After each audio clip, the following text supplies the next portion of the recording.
I'm admitting you now.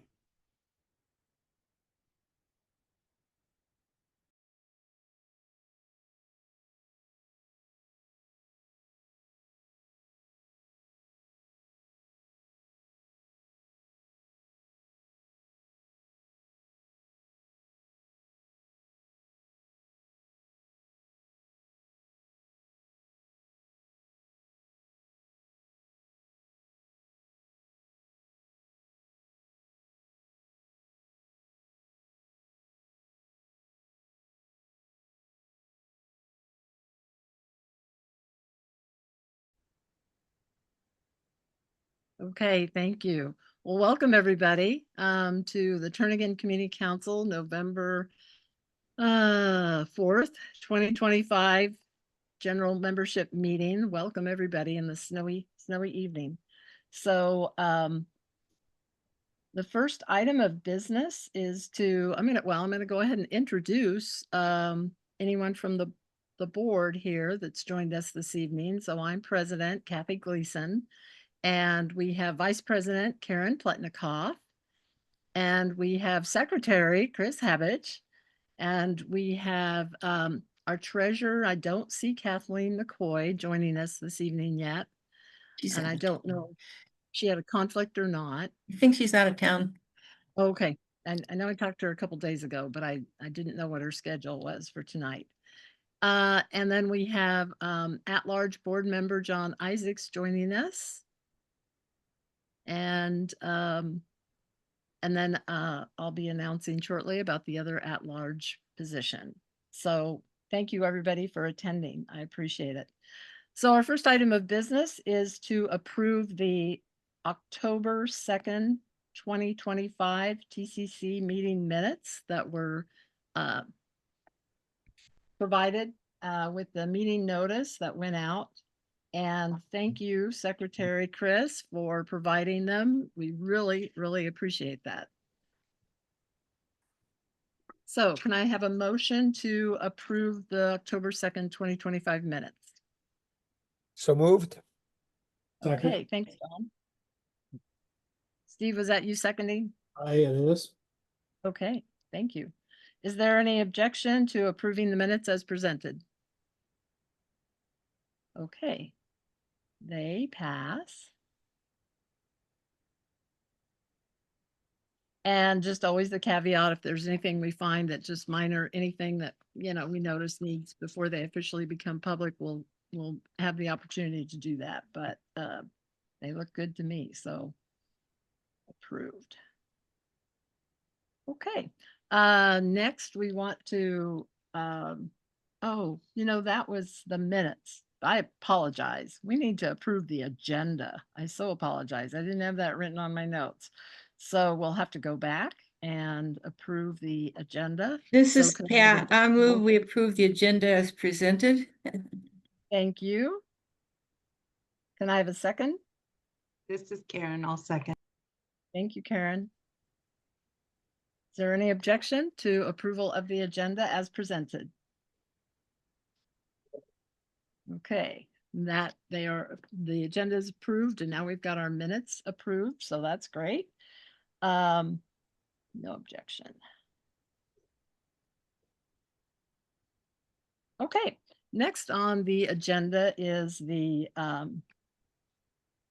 announcements. So does anybody have any announcements they'd like to share this evening?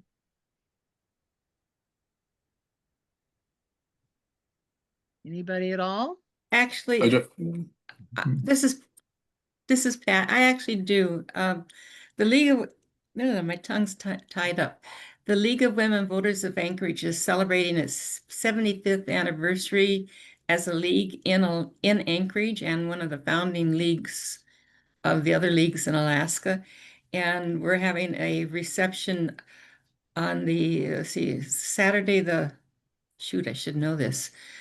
The 15th, if that's a Saturday night, from 5 to 7 in O'Malley's on the Green, and tickets are available. There should be information on Facebook and our website and all, if anybody's interested in attending, at least celebrating with us the fact that we've been harassing local government here for 75 years. Congratulations, Pat. And how many years have you been involved in it? I don't know, since 1972. But I came in late. Wow. Well, thank you so much. Because I know you've done a lot for the organization for a long time. We appreciate it. Okay, anybody have any announcements they'd like to make? Kathy, I don't know if this rises to the level of announcements, but Carolyn and I had a chance yesterday to wish Alice Hanley a happy 92nd birthday. And Oh my gosh. Alice used to represent Turnagain and Sand Lake is when we had a double member district in the House. And when I first entered the legislature, she and I were teammates for that district. And so anyway, she's doing well and seems to be healthy. Her mind is sharp, and her children told me she's still driving, you know, unless they advise her not to, like at night or something like that. Yeah. Yeah. Wow. Oh, I'm so glad you acknowledged that. And hadn't Alice was known for a long time. was a long time league member in the past too. Oh, Right. okay. Yeah. No, Wow. I knew that she interacted with you, Pat. Yeah. Yeah. After all, we had to train all you guys to get you going here. I'm gonna shut up. Yeah, I'm glad you brought it up. Thank you, Lauren. Anybody else have any announcements? Okay, we will move on to what's new in Turnagain. We just give about 5 minutes to if anybody wants to announce anything, kind of like what you did with League of Women Voters under announcements, but anything else going on in our neighborhood we want to just acknowledge? Anybody? Okay, well, nothing, no reporting. Okay, that means we will Excuse me, now. Kathleen McCoy Oh. did sign in. Oh, great, great. So now we have Kathleen with us. Okay, so that is 6:47 p.m. 17 participants. Thanks, Kathleen. Thanks for joining. Kathleen is our current treasurer, so I acknowledged the board at the beginning of the meeting, so thank you. Okay, so now we will start our board report. And our next board meeting is always to be determined because we don't have a set date. It's when people are available. And welcome, Anna. I just saw that you joined our meeting. Yep. And so if you're interested in attending our board meeting, a lot of times we do it via Zoom. We have met in person. I guess last month we met in person, but just contact me or any of the other current board members if you're interested in knowing the date of that. Our next general membership meeting is next month, and it's December 4th, 2025. And it's in all likelihood also via Zoom. So we hope that you can join us at our December meeting. And did want to mention that we did have somebody resign from our board. Lamar Cotton, who was our one of our 2 at-large board members and certainly contributed a lot as he served in that position, but he needed to step down for personal reasons.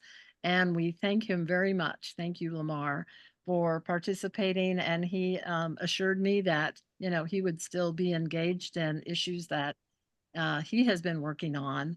And so we look forward to his continued input and participation as he can, as able.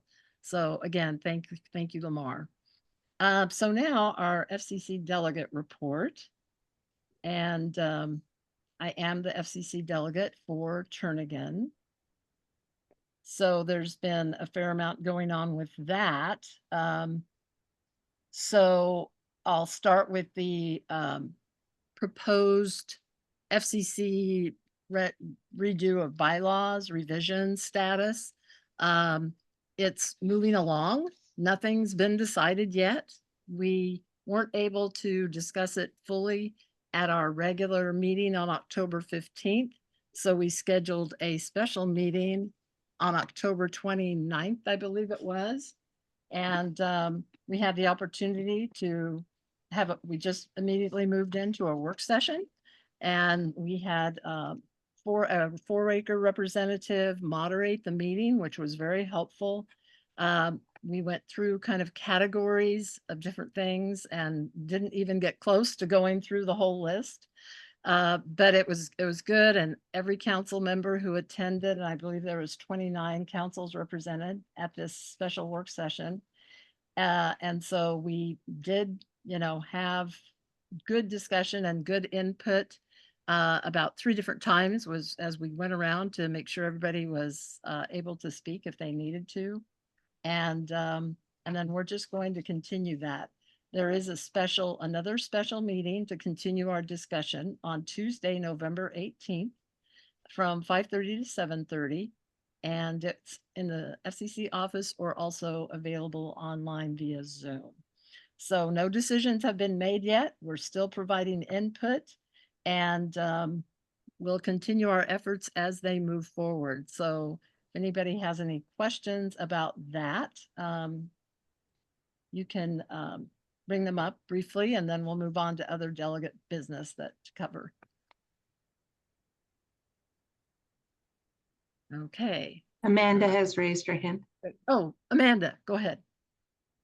Thanks, Kathy. Yeah, and thanks for your service for that. Just can you summarize for everyone who wasn't at the meeting what some of your concerns were? Yeah, I had a little bit of input here and there. One of the things that I felt might be amended is that the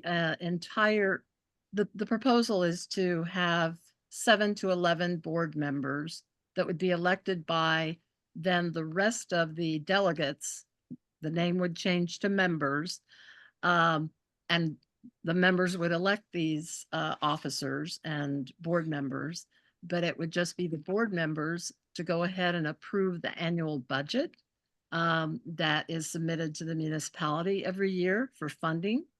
And, certainly the status quo right now is that every community council delegate attending a meeting or zooming in has the opportunity to review that budget and approve it.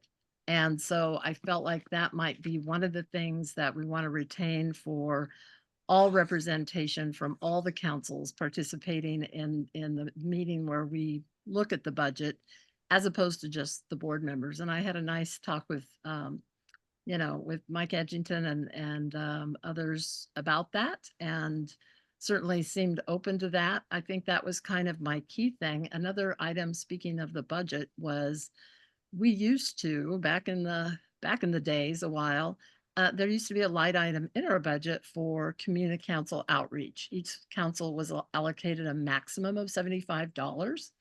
And that has kind of stopped in the last few years. And so I just felt like maybe there might be an opportunity to reinsert that when we review the budget coming up or in future years. So those were kind of the 2 key things that I focused in on my comments. Anybody else have any questions? Okay, we'll move on then to As alternate Kathy, I would just note that the group emphasized that they were not driven by any outside timeline, and that they would take longer until everyone had a chance to review any changes, were comfortable with the way forward. And it did seem like there were some good motivating reasons to update the bylaws that were fairly vague in the previous version, and a good opportunity to get the board up to speed on the responsibilities of a nonprofit board and the goal of the FCC as a venue to facilitate inter-council communications, but not really be a political body on its own, or a positional body really on its own. Definitely, Thanks, definitely Karen. not political. Yeah. Yes, thank you, Karen, for stressing that. There is no timeline.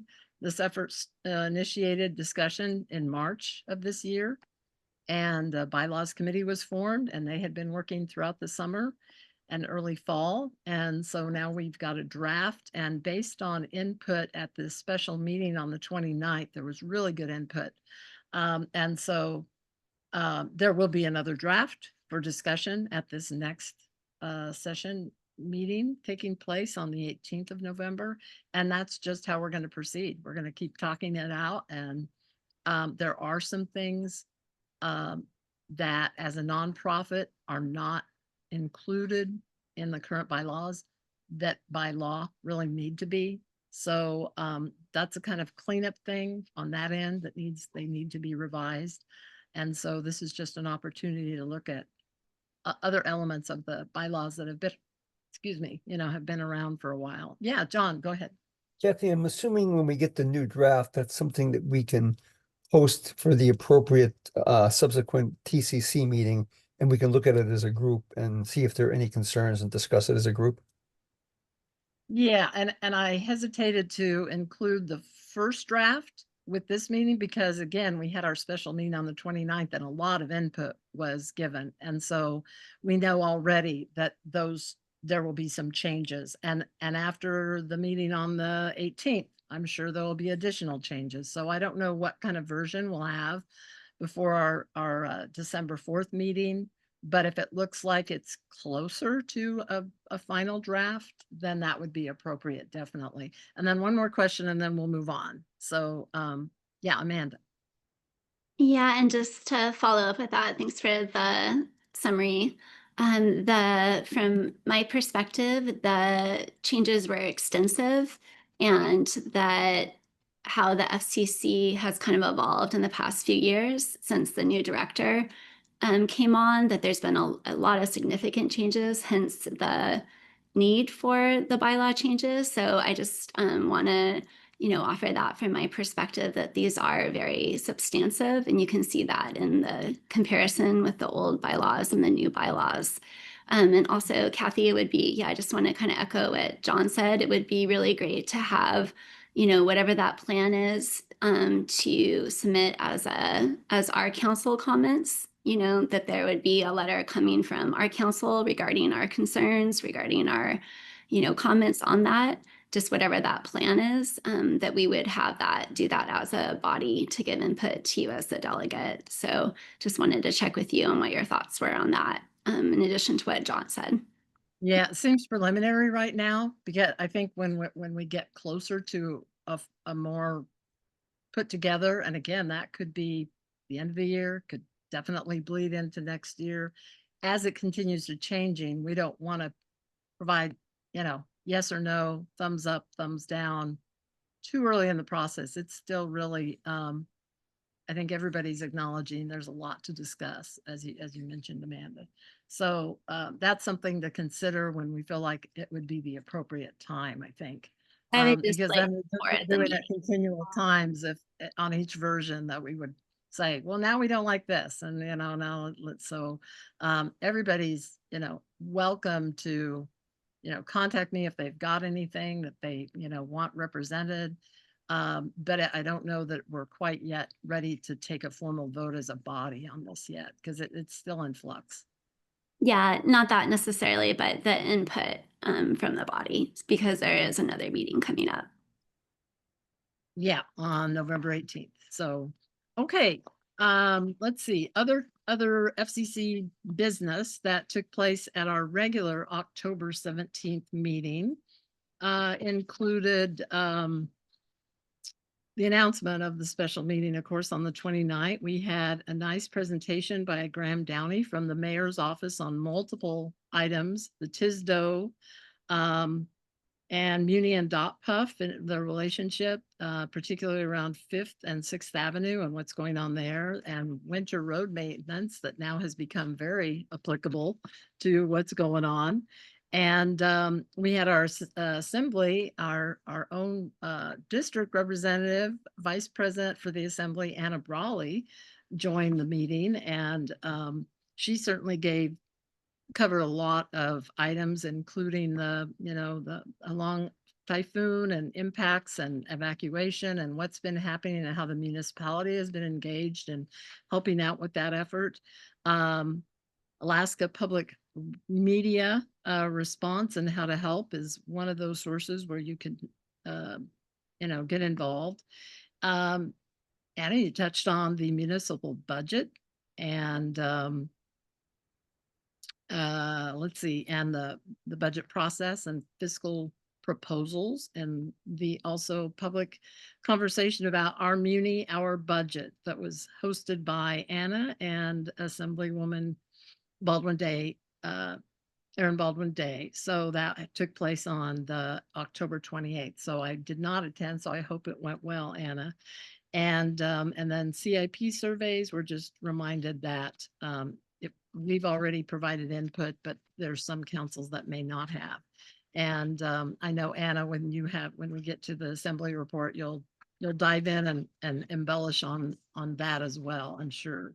So then there was a FCC sponsored local lens on October 27th, and it covered AMATs and how they dovetail in with local state transportation planning and how it all is implemented in Anchorage. So I haven't looked at that yet, but I mean to go in and look at that Zoom because I know was a really good topic.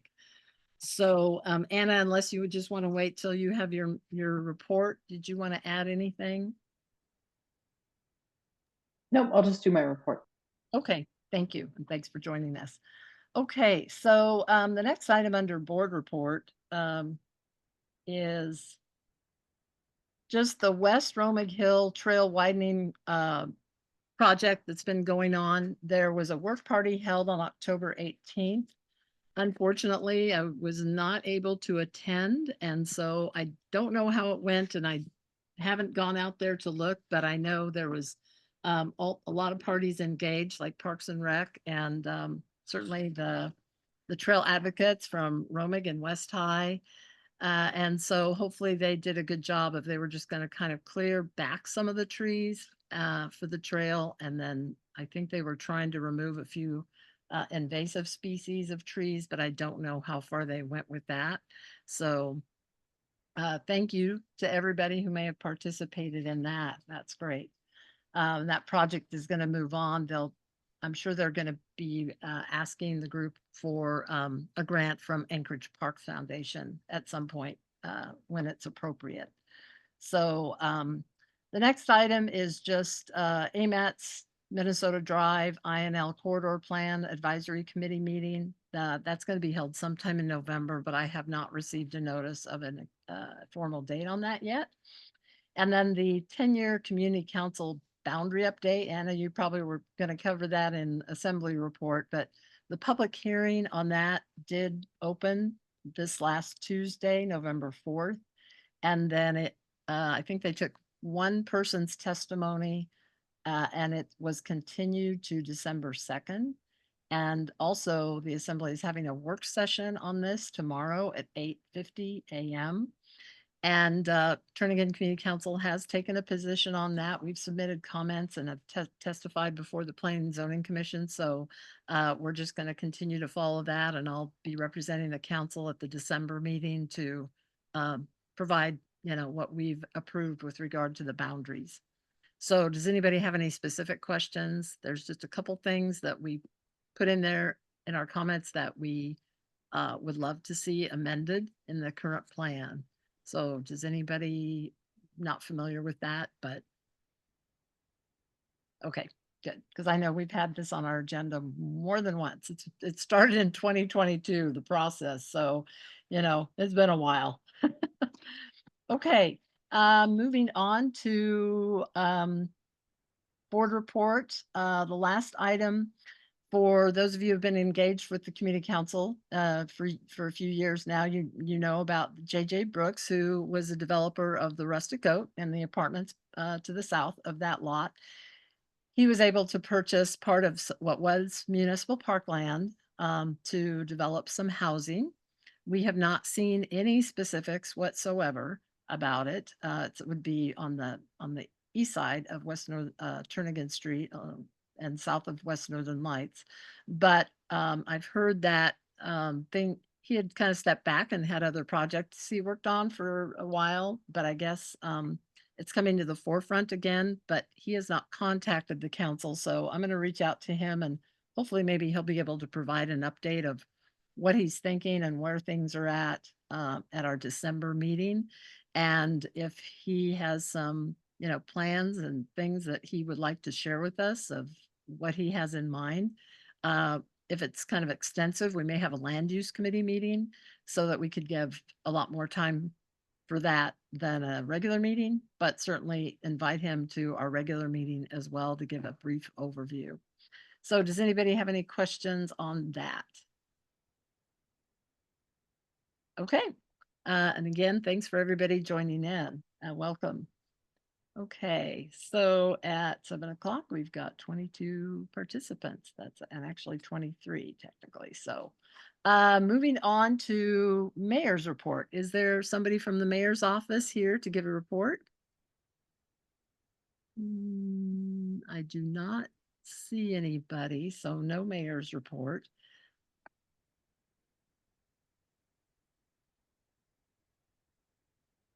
We just keep that on our agenda in case somebody shows up at our meeting. So assembly report, Anna Brawley, please, you have the floor. Yeah, thanks. And I made a list of the updates to give, some of which you actually gave, Kathy. So I'll go through those, the other ones, and I'm happy to take questions. So first is, so I wasn't gonna share on this one because I didn't have an update, but with JJ Brooks's property, so I will say it was not parkland. It was kind of used as a park, but it was excess, land from when that road was widened in the 80s. Actually, Anna, it had signs all the way around it that said municipal parkland.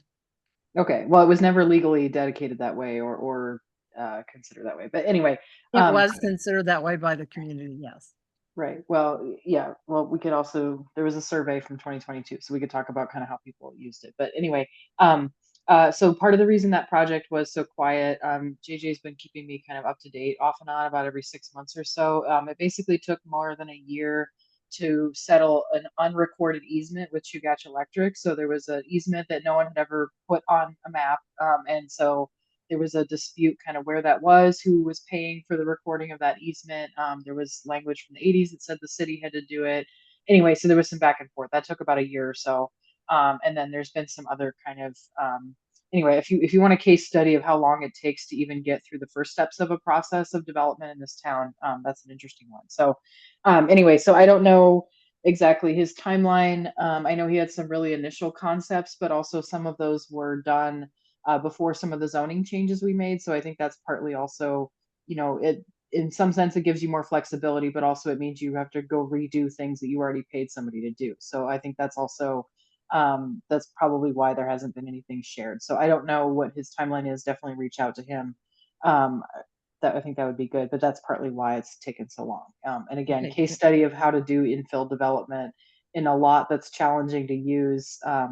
That has basically 4 or 5 parcels underneath it. That anyway, so there's a whole thing. But anyway, so that project is ongoing. Community councils, yeah, you shared the basic information. I was actually just going through my email, and I know this process has taken forever. So I wonder if Kathy or someone can re-email me and Cameron your comments, because I was just looking for them. Also, our packet for that item is about 550 pages. It's more than a ream of paper. So Sorry, digging Anna, through. excuse me, I'm going to interrupt. You mean the 10-year community council boundary? Yeah, yeah, Oh, yes. I've got it on my shelf. Yeah, because me trying to find it in that 500 pages is not going to work. So yeah, I'd be happy to do that. Yeah. Okay, yeah. So we have a work session tomorrow, and then we postponed it to after the budget. And I know there's been discussion about kind of multiple areas. So Anyway, so look for that one. And of course, all of our work sessions are recorded. Next on housing work, in the last couple meetings in October and I guess it was the meeting before last night or before Tuesday, we passed two pretty technical, but I think significant ordinances that are helpful to be aware of, especially a place like Turnagain where we have a lot of older buildings, or folks may have tried to do an addition on your house or tried to build an ADU, something like that, and then ran into someone saying your house that's been in the same place since the 70s is in a setback, right? Or some kind of issue like that. And so the code was updated to, it's essentially what's called a nonconformities code. So the general principle of zoning is that if you have a building that doesn't conform with the current zoning, which may have changed after that building was built, that it's supposed to come into conformity. And of course, there's a huge cost with that sometimes. And so that's really the balancing act, is you want buildings to follow code, but when you've got physical buildings that predate a code in a lot of cases, and it's not a life safety issue, then that's a challenge. Anyway, so to balance that, the administration brought an ordinance that basically raised the threshold that would trigger that full kind of bringing a property into conforming. And if you're making interior changes like a kitchen or something that's not even changing the footprint of the building, kind of easing some of those restrictions. So I think that's going to be really helpful. We know that a lot of parking requirements used to be a huge issue for commercial buildings that already existed and didn't have the required parking. There's a bunch of other things that basically, work in theory, but don't work with actual properties, and stopped people from being able to do things with them that were economical. So that's a good thing. The other one kind of related to that was another ordinance to essentially make it easier to replace mobile homes or to put manufactured units, because the mobile home technology is not what it was in the 50s or the 60s. It's really, you would be hard pressed to look at a manufactured house, especially if it's on a foundation, and distinguish it from a stick built house in a lot of cases. So our codes hadn't really been, our zoning code had not been updated to reflect that. And before this code change, mobile home parks, you were legally not allowed to put a new mobile home in those parks, whether it's an older one or a newer one. And so that was really stopping a lot of folks from, being able to use mobile home parks that we already have. So anyway, so that was a separate ordinance, but again, part of our working on housing, not just getting new housing built, but really dealing with the massive aging housing stock that we have in various ways. So that was good news. Another one in the same general category of making things easier for folks to do, we passed on Tuesday an ordinance AO 2025-114. I was a co-sponsor with the mayor and member Silvers on the east side, to make it easier for small vendors to sell homemade foods. So cottage foods is kind of the term of in our ordinance, but essentially there were state law changes made. Certainly there's still a lot of things that are regulated by DEC, in terms of food safety, things like that, and a lot of things that the Muni still regulates. We're still doing restaurant inspections, all of those things. But we used to have a very hard to use, sort of expensive, and pretty restrictive license that you had to get to do that homemade foods, if you were selling above a certain threshold. So this raises the threshold, which means, folks can kind of grow more than they need to get, before they need to get that full requirement. There still are things like food handler permits, which are not just for owners, right, but they're for people handling food. So there's still certainly protections, but this is going to make it easier for folks. We heard from people who do gluten-free baking, who produce kind of niche foods, right? Just there's all kinds of things where this really helps really small businesses grow. And I know a lot of them would have the intent to become larger businesses, do wholesaling and all that. So this is really a way to start. So that was really positive. Lastly, I'll share a couple things on budget and fiscal future. So we're in the middle of our FY26 budget process. Tomorrow is our work session on budget amendments. Partly why the community council one is so early in the morning is because we have a whole lot of member amendments to talk through. And we have 4 of our 12 members who are doing this for the first time. So they're learning how to do it as well. And just there's a lot of interest. We know there's not a lot of room to spend more money, but I know there's folks looking for ways we can do targeted cuts. There's ways to look at trade-offs, like if we fund more of one thing, how do we make room for that in the budget. And then of course, capital projects. So we'll see kind of all the cards on the table. And then from there, we'll move through the process of figuring out which ones the mayor's office may or may not support, and then we'll hash it out on November 18th at our next meeting and take a vote on the budget overall. So that should be an interesting process. On a couple pieces, I will mention, I think I said at FCC and maybe here as well, the budget as drafted did not include on the road bonds or ARDSA bond, just the road and drainage area in the center of the city. It did not include any named projects. And the reason for that was that we have had, a lot of discussion about how much of deferred maintenance we have, but those things also raise property taxes when voters approve them. And so that's just how it is, right? And also we know we're basically not getting any state money like we used to, or at least very little. So members have been asked to, and communities have been asked to say, what are your most important projects? Because the goal is still, of course, to fix things and build them. But we have to think about that more than we have in the past. So one amendment that I am bringing for your guys' awareness is there has been in the CIP, our capital improvement program, for many years, funding to essentially redesign what was done in, I think, 2010 originally for Turnagain Street, the northern portion of that road. So we know there was a design done. We know it's a narrow road. It's going to be a challenge to actually upgrade that road and include, pedestrian safety, things like that. And we know it's going to involve buying right of way because it's just one of those very narrow roads where there's not enough room to do a whole lot. So the previous design that was done for a long time, and it was actually done at the same time that Turnagain Boulevard, the piece of the road that has been done for several years now, they were done at the same time. And this one was always the more difficult one. But also, basically, as it's designed now, it's infeasible to build. The cost to buy the right of way and do the design that they have done in the past, which was kind of like the Cadillac of pedestrian safety designs, is just not going to work. And so, because it's not possible to justify spending that much money on that small of a road. And so the design money that I'm putting back into 2026, it would have been next year, but I think it's timely, is to basically redo that design. So it's not going to start from scratch, but it's going to say, we've done a lot of work on neighborhood greenways, the work that was just done on Forest Park Drive to work within the existing right of way, and to really rethink that into what's a more feasible design. And that's the only way that road can get improved, because the design needs to be redone. So if we want to do future construction, this needs to happen. And so I'm proposing that we put that on the bond for 2026 instead of 2027 when it was originally planned. It's about 500,000. So that's design and engineering. I'm also looking at an amendment to, not specific to West Anchorage, but to do pavement rehabilitation. So essentially, every year we have citywide money, or at least within ARDSA, like I said, that road service area, money to repave roads and just do really basic maintenance. And we know that that's a need all over the city, especially with all of our strip paved roads. There's a lot of them in West Anchorage. So that money would not be specific to the district, but it would benefit our district and every other district that has that need within that service area. Lastly, Anna, I'll say, Anna, excuse me, if I could jump back to the Turnagain Street for just a moment.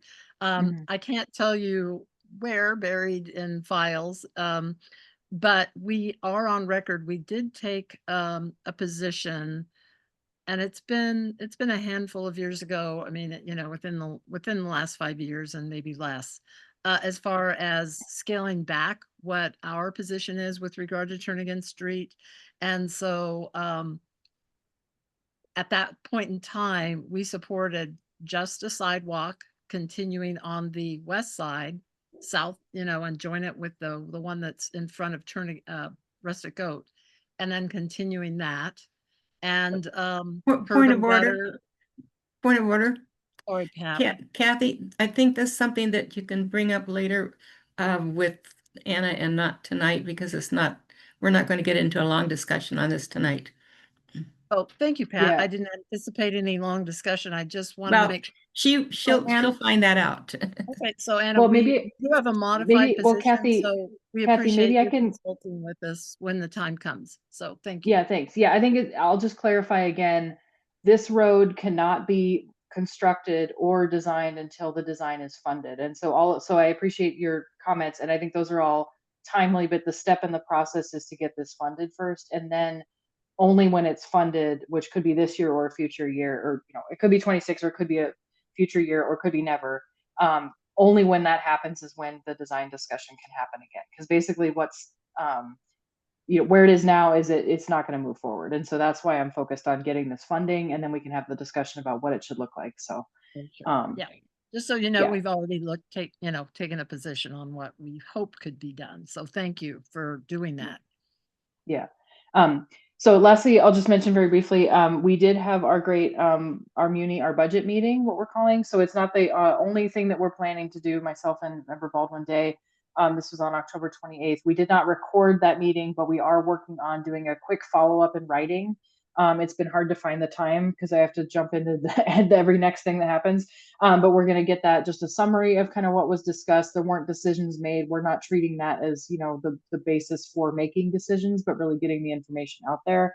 And we're also working on recording a webinar in the future for folks who can join online live, and then also, watch the recording so we can kind of memorialize that discussion. So, so in the chat, I'll put a link to All Things Budget, which is a web page. It's got the proposed budget timeline. It's got information on all the proposed taxes. I know folks probably have questions about the mayor's proposed sales tax, which has not been published yet, but is supposed to come in our next meeting. So, so I'll just say when we do have information about that, I'll be sure to share it, but I can't answer too many questions because it's not my item on that. So anyway, I can take questions. Yeah, any questions for Anna on anything?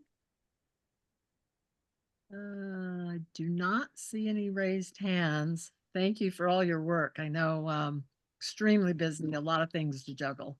Oh, I see Amanda, you have your hand raised. Yes, thank you. Thank you, Member Brawley. I just wanted to ask about the increase in the legislative services budget for the Assembly. It just seems like that's really grown a lot. And if the Assembly is really looking for cost-saving measures, if that could be looked at.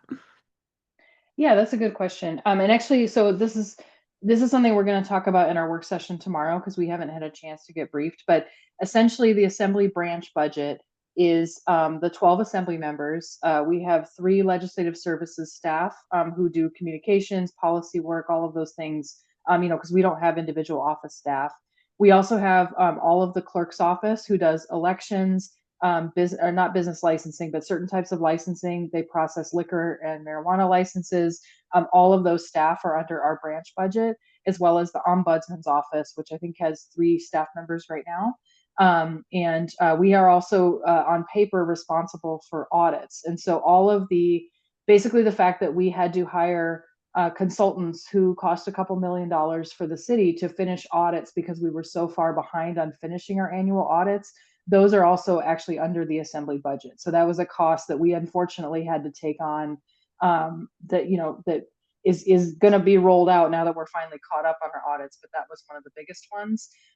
Also election, like I said, election costs, and there's a few other things that basically there was a lot of balls being dropped in the last few years, and if someone had not picked them up and not put them in our branch budget to take care of, like a workforce study, there's a long list basically. And so a lot of those were one-time expenses that are going to roll out of our budget. So I appreciate why it looks like the 12 of us maybe have a bunch more money, but it's really because so many of those other functions fall under our branch, and we had to take on a lot of extra responsibilities to make sure the city kept running, which are things that not normally go under our branch. Okay, thank you. John Haxby, you have your hand raised. Yes, hello, Anna. I have a question about the budget for DEI. It appears there's embedded within the municipal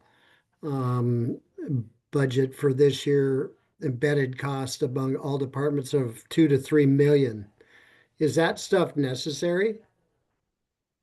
I guess, I mean, I know what the term DEI stands for, but I guess I would have to understand what you're referring to more specifically, especially if you're saying it's in multiple departments. I'm not sure what that would be. Well, it's in the police department, fire departments. It's kind of buried all over for training and the stuff like this. And I'm wondering, in light of the national issues on DEI and its court rulings recently, why are we paying for any of that? 2 to 3 million seems like a lot. Yeah, I guess again, I'd have to see, I don't know if you have any information or maybe you could provide the source of that information, because that would, I'm The not really budget, able to answer. But I guess the budget is a 900-page document, and so I would need to know where specifically you're referring to. If it's police training, there's a lot of different things. We have, I think, what is it, 100 languages spoken in our school district. So we know there's a lot of folks who speak a different language in our community. I know some of the trainings are how to interface with folks that speak different languages, for example. I But don't think school board related. This is strictly municipality of Anchorage budget itself. If right. they're I guess I'm fine- saying if the students in the school district, their parents are likely also speaking those languages, so they're members of our community. So, but I guess what I'm saying is you would need to provide more specific information for me or the source of your information so that I can dig into the budget to answer it. Okay, can I just email you the questions? Yeah, and I guess I don't know if what you have is pointing to a specific place in the budget or, I Yeah, mean, I could certainly ask. it's directly right out of the budget. And Okay. it's mentioned all throughout the budgets, the areas that I found. It's like 2 to 3 million worth. Okay, so yeah, I guess I can't really unpack what those all are until I see what they are. Okay, I'll email. Okay, any other questions for Anna? Okay, thank you so much, Anna. John, if you can lower your hand now, I would appreciate it. Okay, so the next item would be legislative report. I see we have Senator Matt Clayman joining us. Hi, Matt. Good evening, Kathy. Good evening, everyone. I hope everybody's having a good Thursday evening. I sent on a short report and touched base on some of the key stuff.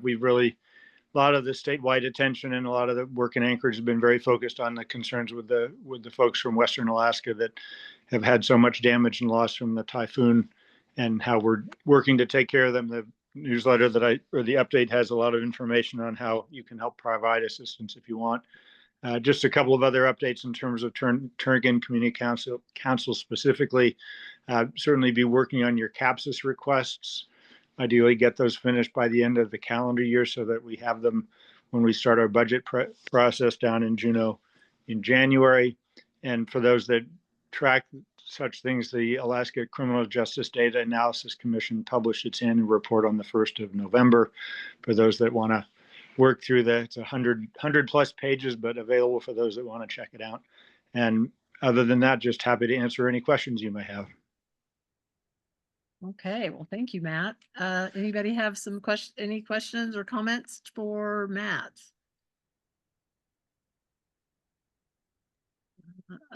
Amanda, go ahead. Thank you. And Senator Clayman, did you have any summaries from the education task force to share? It was on October 30th. I'm actually not on the education task force, so I have not included that in the report that we gave. I think their meetings are ongoing, and I expect they'll have some specific recommendations after their meetings, after they finish their series of meetings in advance of the session in January. All right. Yeah, if you could send a summary of that that we could see in Turnagain, either your newsletters, that'd be really good that I can share with Turnagain Elementary School teachers. Yep. We'll work in our next e-news. We'll work to get some links to some of the work the group has been doing. Thank you. Okay, thank you, Amanda. Thanks, Matt. Anything else for Matt? If not, thanks so much, Matt. We appreciate your work and attention to our meetings and your updates every month. Everybody have a great evening and look forward to seeing you in December. Yeah, that sounds good. Okay, and we have school board report, and I see Kelly Lessons has joined us. Hi, Kelly.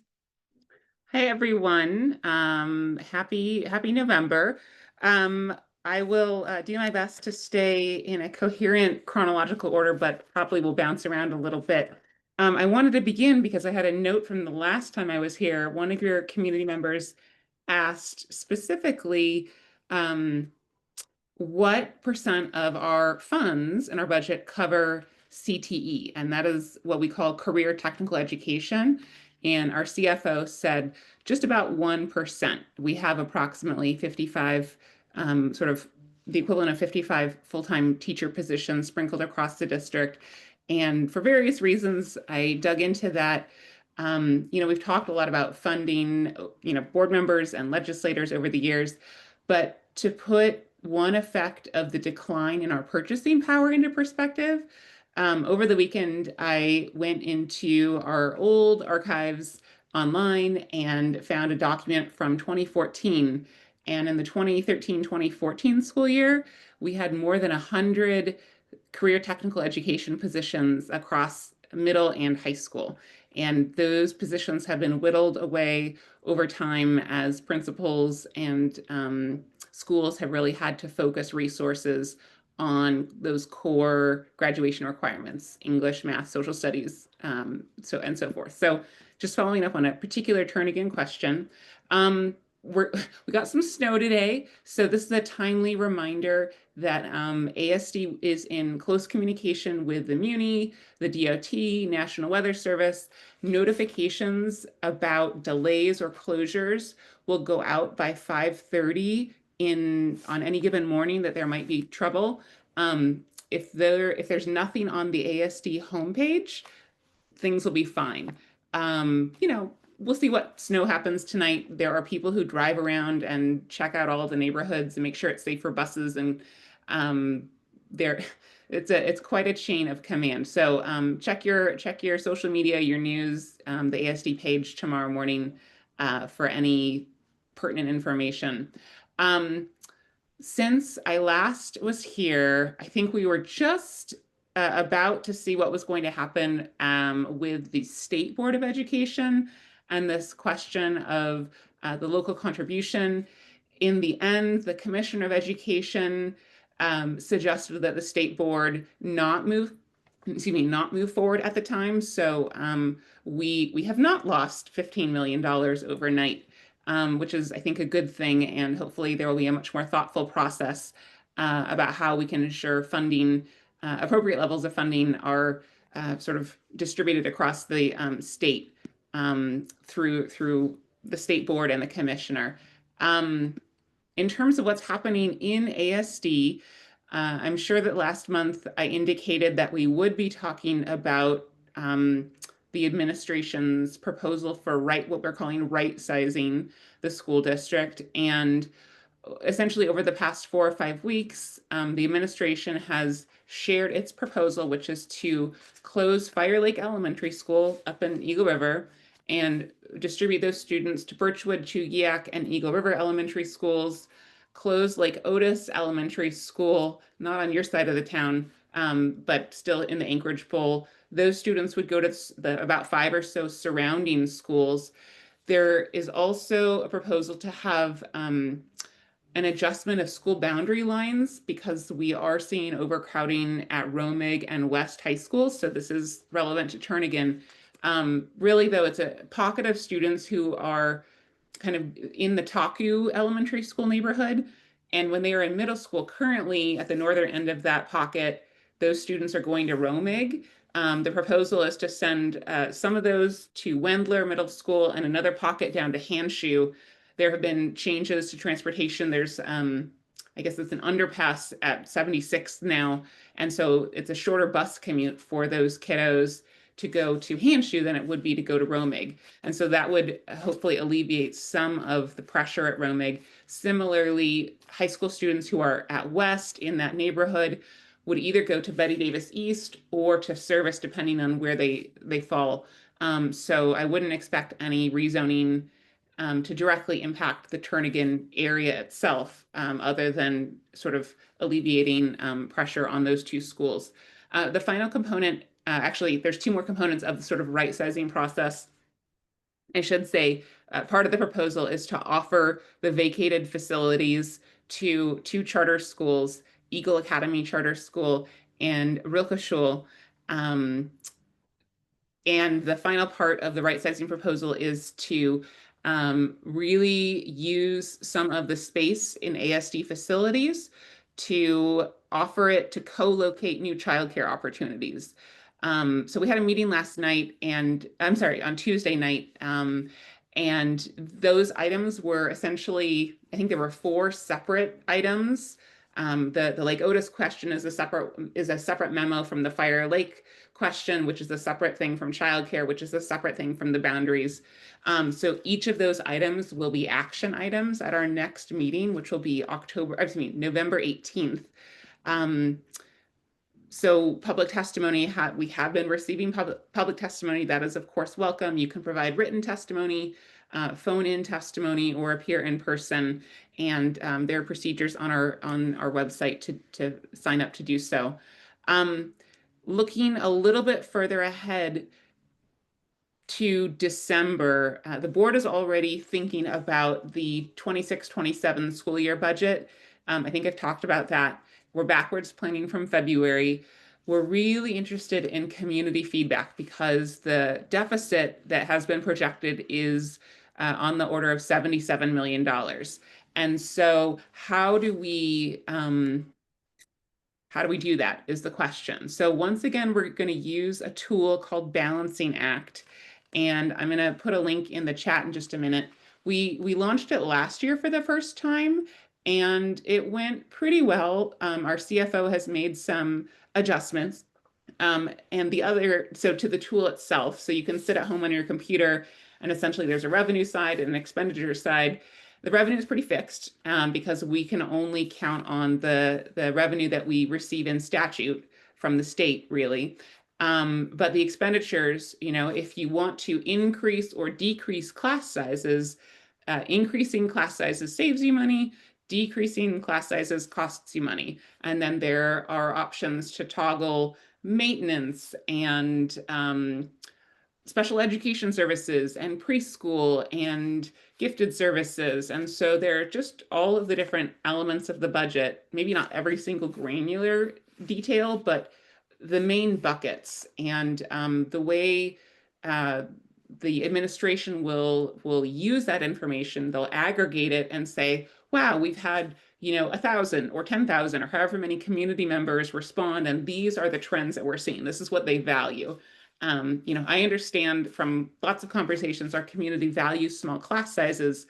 The question is, how can we make that happen in our budget situation that we find ourselves in? So you can either do that online through our website. So if you go to asdk12.org/FY27, and this is what I'll put in the chat, you can find the tool there. You can also plan to join us at Bartlett High School on Saturday, December 6th from 11 a.m. to 1 p.m. There's going to be a public workshop. So administrators, folks in these different departments, board members will be on hand. And I guess I hope there'll be a lot of Chromebooks or devices available for people to use at that point to work through the Balancing Act tool. But we are looking forward to a robust community input process. The only other things that I would flag, because I don't want to take too much time, is that we've started talking about the spring bond for the Anchorage School District for April of 2026. That's going to be an action item at our meeting again on November 18th. In essence, there are a couple of really big projects. Romig Middle School is the biggest one on the proposal from the administration. But there are, I think, safety and security, structural and energy items, and also a hazardous material disposal item at a total of about 21 sites district-wide. So I'll have more information in a month about what the board approves, but that you can also submit testimony on the bond proposal as well for that November 18th meeting. Oh, and I meant to, we also had a typhoon since I last was here. So just, I know so many people around Anchorage have come together. Team ASD was an integral part of those relief efforts. Those were ASD buses that brought folks from airplanes on J-Bear to the Egan Center, to the Alaska Airlines Center. Those ASD bus drivers helped bring people to showers. I think at the Spenard Rec Center and Fairview Rec Center.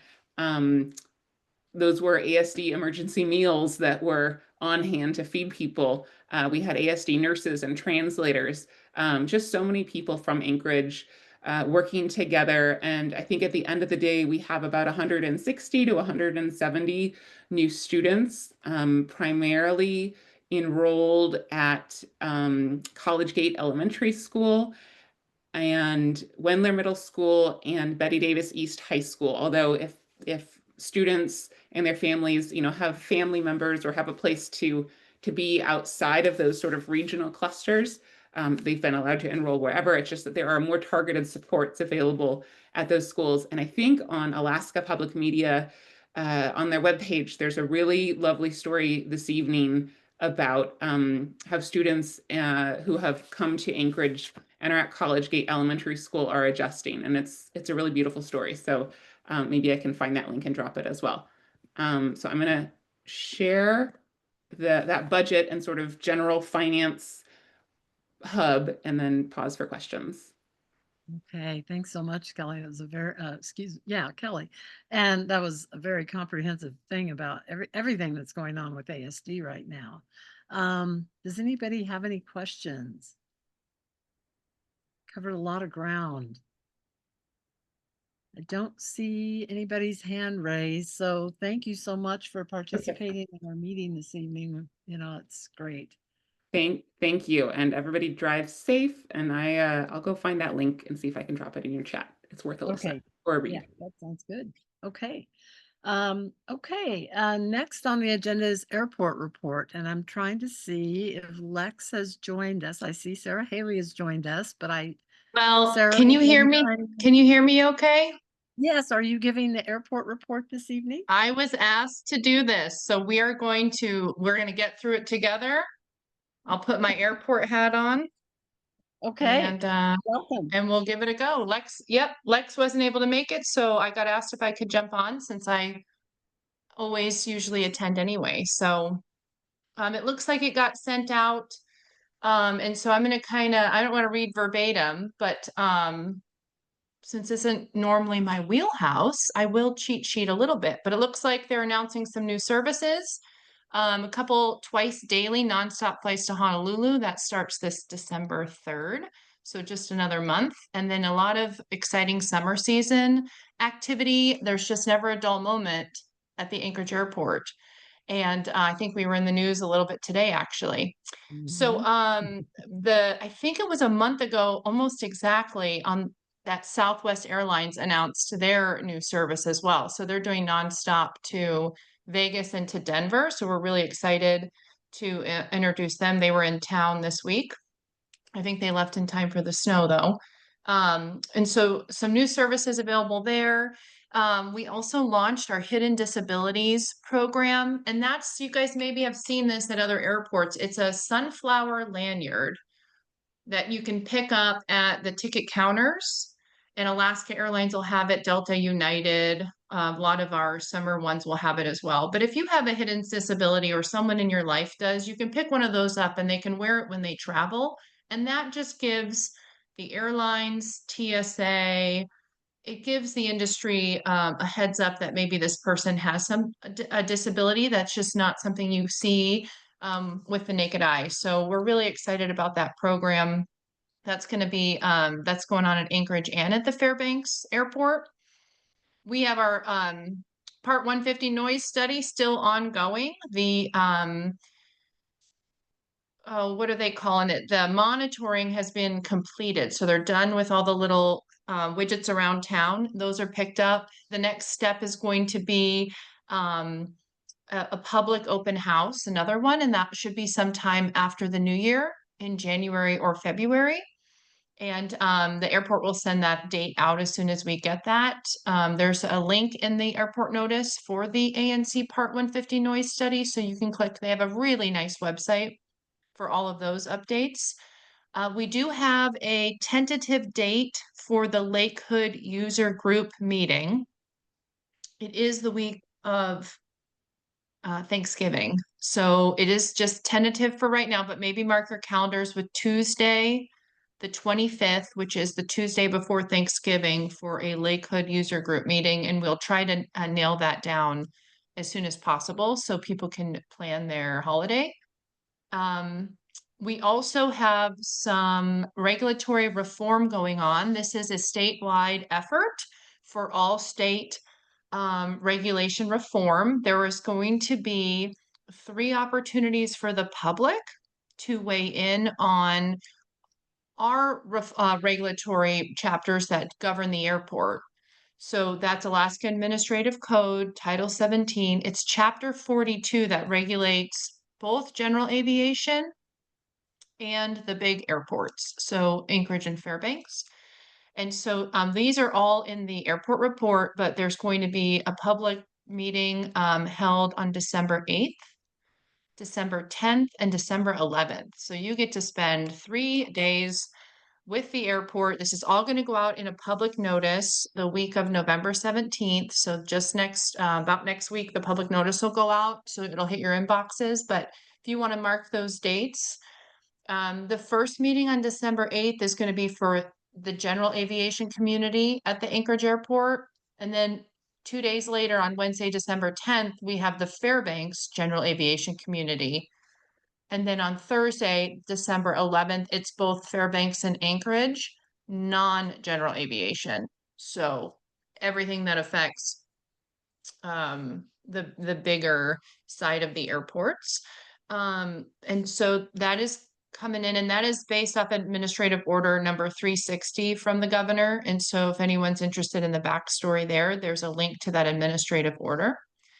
This is one of my favorite times of year at the airport. Those of you who've traveled during the holidays, we try to do a lot of Christmas and Hanukkah and holiday themed performances. We do music, carolers. I think maybe there's some teachers listening in. We have some opportunities for maybe your kids at your classes to come sing at the airport, but also to submit art. We did a really fun art contest last year where students and kids did aviation plus holiday theme. So there was some Santa Clauses riding airplanes instead of sleighs. It was just really cute. And then they display all of that by the TSA queue line there, and people can vote on their favorite. And there were some cool prizes that we were able to do with that. So Lex will be your point of contact for holiday music and for the art. And so I will drop that in the chat when I'm done talking. So you can just click on the link for holiday art and for holiday music. There is a big reminder here about holiday parking. So Thanksgiving through Christmas, as you all know, it's a very busy time to travel, but we also have our regular folks who travel for work. And we've always been, I think for a while, we've been constrained for parking. And then you add snow storage on top of that. So when those guys are clearing the snow out of the parking lots, they have to have a place to put it. So then you lose even more parking spots. So this is the time to plan ahead. If you can take ride share to the airport, if you can have a family member drop you off, just plan ahead. North Terminal parking lot typically will have some space. You've got to walk from the North Terminal to the South Terminal, but there's a nice covered corridor. There's the park, ride, and fly lot. We also have a parking lot by the cell phone lot. It's right along the lake. It's by the upside down DOT building. There's actually a paid parking lot there. Those people who know it, they know it well, but it's by the cell phone lot, but you can pay to park there and then shuttle over. Or there's diamond parking and a company called Alaska Airport Parking. So just please plan ahead. I'd hate for someone to miss a flight because they can't find parking. And then people end up parking in the weirdest places and they will get towed if it's not allowed. And then we've got our regular looking for career change. We are hiring. The state of Alaska is still under a hiring freeze, but the airport jobs are almost all getting waivers to be hired for because they are very critical. So please check for job openings. Some folks might think, well, they're not hiring because of the hiring freeze, but we oftentimes get waivers. So take a look at that. I had one note here about Taxiway Victor, and I don't know if she's on here. Oh yeah, Jean is on here. Okay, so and Jean had asked it, but everyone is probably interested. But Taxiway Victor, there was this gate where essentially it would drop arms and the planes would go through so that the people would have to stop. But that broke this summer. So we've been just treating it like a two-way stop. But that part is in, and they are going to work on that next week, the 13th and the 14th. And so no disruption to the people driving because they were cutting it off to planes. So we soon will not have to stop there just in time for dark weather and slippery roads. So really exciting that that's going to get done next week. And I think that's all I have. Okay, thank you, Sarah. Okay, does anybody have any questions for Sarah? This is Pat. John. Oh, Sorry. I'm Go ahead. acknowledging- No, ask John Yeah. first. Thank you, Pat. Go ahead, John. Sarah, is there anything new on the leasing front with any of the projects, any new projects coming up, any sort of changes in leases being considered, or any updates on what's happening with the air traffic control tower replacement? Yeah, good question. We still have not heard what is the plan for the air traffic control tower. Those of you who were tracking it, there was a news article that said that it was canceled. I understand now that it's going to go out for bid again. I don't know. I don't know what they think they're going to get, a lower price perhaps, but I think it is going to go rebid, and so then they will see what's going on. As most of you read the article, it came in quite a bit higher than they had budgeted. And so I think they maybe just want to make sure that that is the case, and then they will plan accordingly. So that is still a signed ground lease with the FAA, and nothing on that front has changed. As far as new leases, Kathy, you and I talked on the phone the other day, just talking about exhibits, and we are going to ensure that we make sure that we have both a close-up view and that far away view. So if we're like, maybe we're highlighting something all the way over by South Air Park, by like Kincaid Park. If you just do a close-in view, it's really hard if you don't know where Carl Brady Drive is, which I didn't until I worked at the airport, but then you would, so we'll make sure that we do that. And I think that was just an extension on somebody's term over there. Oh, it was Mr. Dahl. What is the name of that lease? Troy Air was changing their fence line, and so it was a public notice to let you know he was increasing his square footage about 500 feet. Yeah, and other so than that that, was I that don't- turned out to be in South Air Park, so, but couldn't tell Yeah. by the notice. Yep. So I cornered the team and I said, let's make sure we're being consistent on our public notice exhibits. So we got that fixed. And other than that, I know we're getting a lot of folks who are just getting extensions on their term. Maybe a 5-year here and there. So you'll see those public notice. 5 years is the minimum that a tenant can get without doing permanent improvements. So if you see 5 years, it means they're probably just not ready to commit to like a remodel or a new roof or whatever, a new HVAC system or something that would cost a little bit more. And so we will extend their term sometimes 5 years until they can figure out what the long-term plan is. We did get some applications for building permits. So that's not my department, but the building permit process is kind of that's okay, maybe someone's going to start building on their land lease now. And so we did receive initial building permits for the K lot, which is the one on the east side of the gravel strip. So we're seeing some movement here. I think Lex talked about that last time.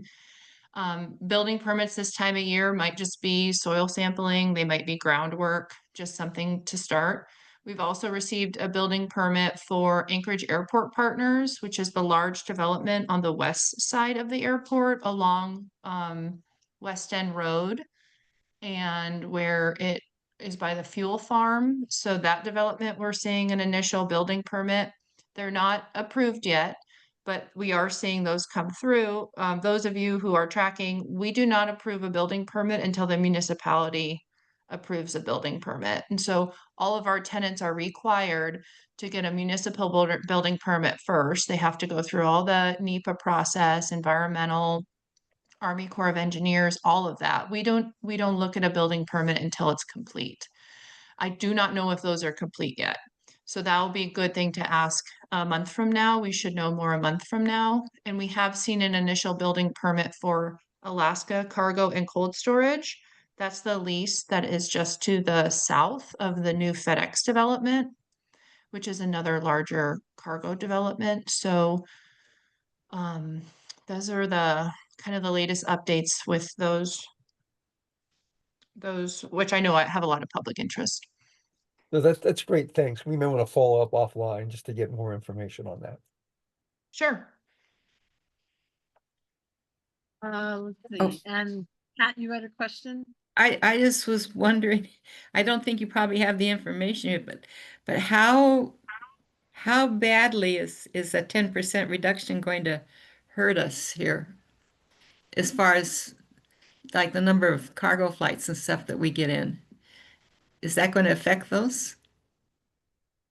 Yeah, there was a good article published today where Terry Linseth, who manages the department that I work for, she was quoted in the K2U article. And kind of what we're telling the media is just to check with your airline.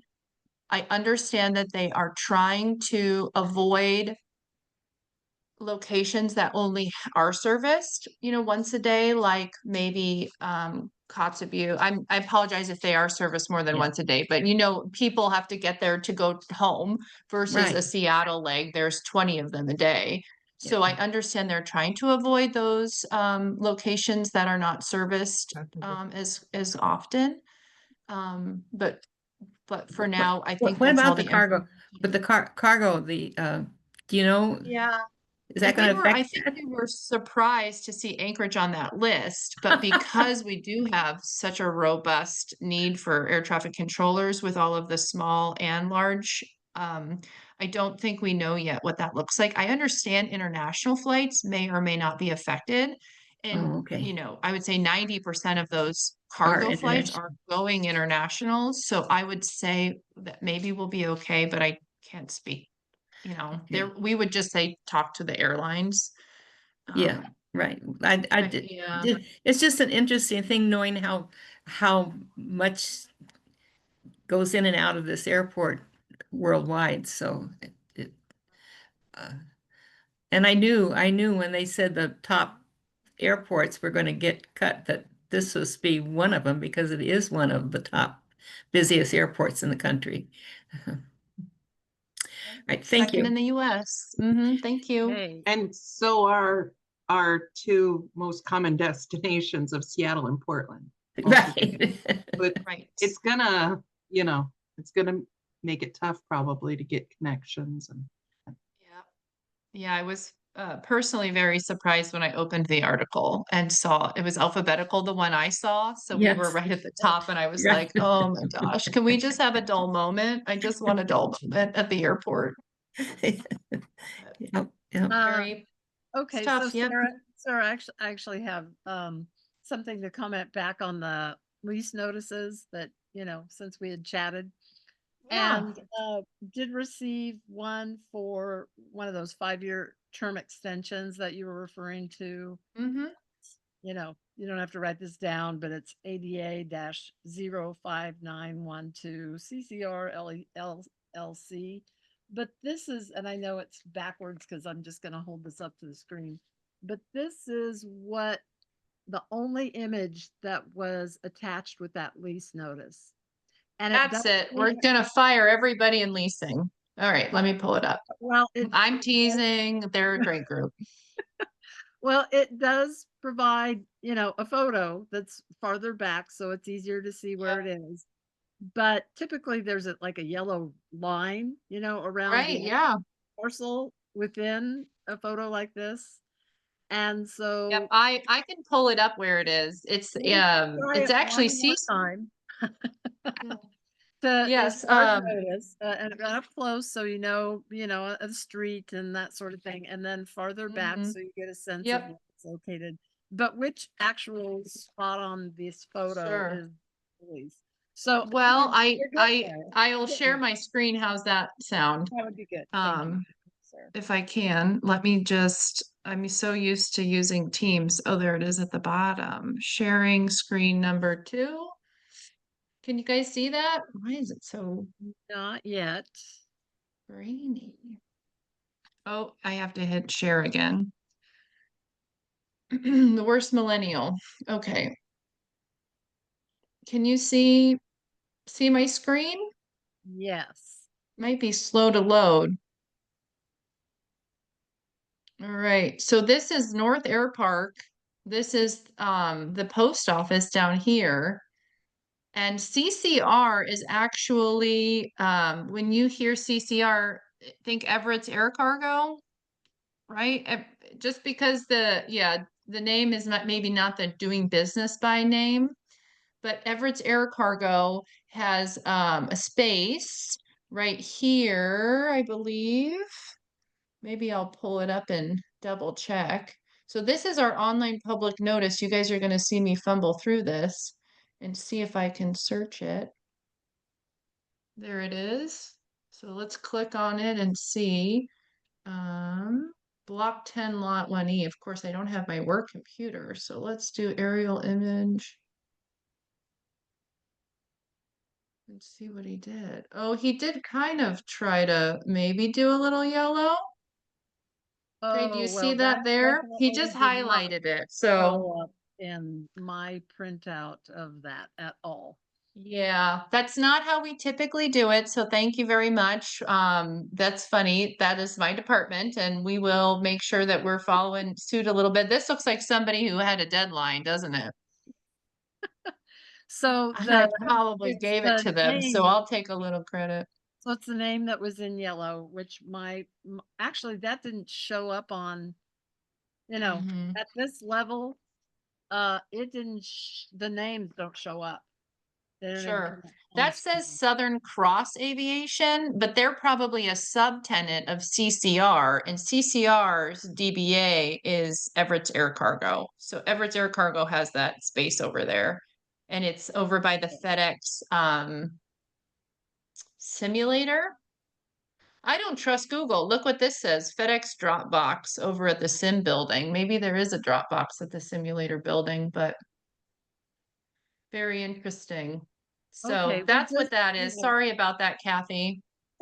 We'll work together to make sure, it used to be not a problem when we had requested 2 photos, one up close and one, aerial. Yeah. But somehow things got dropped over time, and you explained that there's been some turnover and so forth. So anything you can You do know to it's try to bad get us back when on I've track. been there 3 years, Kathy, and I've hired everybody on the whole team. So we'll get it cleaned up, I promise. Okay, thank you, Sarah. And thank you so much for Welcome. doing the airport report this month. We appreciate it. Yeah, it's fun. Okay, Thank you guys. so we're gonna transition into old and new business, and multiple items on the agenda covering this. The first item is the Tony Knowles Coastal Trail Turnout at Fish Creek Estuary Rehabilitation Project, and we've got 2 representatives from Huddle, Alaska, who has been contracted to work with the public entities, the Clutland Native and Aaron Liggett and the Great Land Trust and Parks and Rec and Anchorage Park Foundation. And certainly we want Turnagain Community Council to be a part of this as well, since it's a key area along the coastal trail within our boundaries. And so we did form an ad hoc committee at our Turnagain Community Council meeting last month. And we met on site and came up with some, comments, recommendations, so forth, that got sent out with the meeting notice. But I think we'll go ahead and have Peyton, you were going to go discuss, or is it Lucy that's going to present? And both of you are welcome to chat. And then maybe we can cover some of the things that the committee identified. Yes, that sounds good. I'll go ahead and share my screen so we can all see what I'm talking about. So this plaza project is part of the Indigenous Place Names movement, which is an ongoing effort to incorporate the Dena'ina language into the fabric of Anchorage, as well as recognize and honor Dena'ina knowledge, history, and innovation across Alaska. So 26 Indigenous place name signs have been installed throughout Anchorage. And this project is intended to add to that. This location was chosen because of its popularity. A lot of people enjoy going there, visitors and residents alike. So we thought it was a good opportunity for people to learn more about Indigenous place names and stories. And so what we're looking at right now is just a 10% concept. We're aiming to have a 65% done by the end of the year, just before the holidays, which we'll share with you all for some more feedback and comments. And then we anticipate construction will happen this summer. And so just some key elements that we're looking at right now is Point of doing a- information, please. Is there a visual that you're referring us to see, or? Can you see my screen, Sherry? No. Oh, I was just shoot. gonna say, I Thank you. don't know if we need permission. There you go. Can you see now? It's loading. There you go. Okay, great. So yes, the plaza pavement will be concrete, and we are exploring doing weathered steel inlays with Dena'ina phrases or words engraved, as well as their English translations. And then doing a bench and a custom bench and custom interpretive signage. And the signage will replace what is existing there. There's two interpretive signs, and one of them has the sponsors and donors from Great Land Trust. For planting, we're considering using natural plants that will grow. They won't grow very high, so that we can maintain visibility and incorporate bike racks. Sebastian Garber is an artist we've been working with, and he's developed this quill work pattern that's featured throughout the Indigenous place name movement. So he's designed these bike racks that incorporate that. And then of course the IPN sign.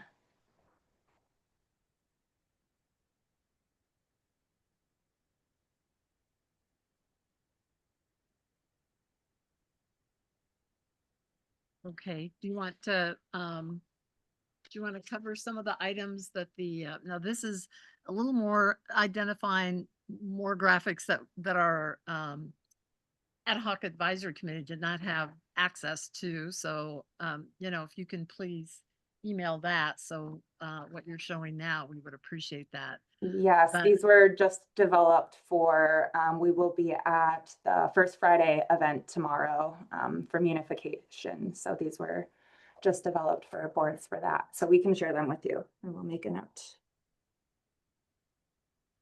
I'm sorry, so what is tomorrow evening, the First Friday event? At the museum. Yep, the First Friday event at the museum, Oh, yeah. celebrating, 50 years of Anchorage.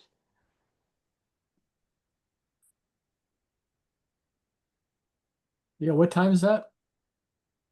I believe it begins at 6. 6 to 9. 6 to 9.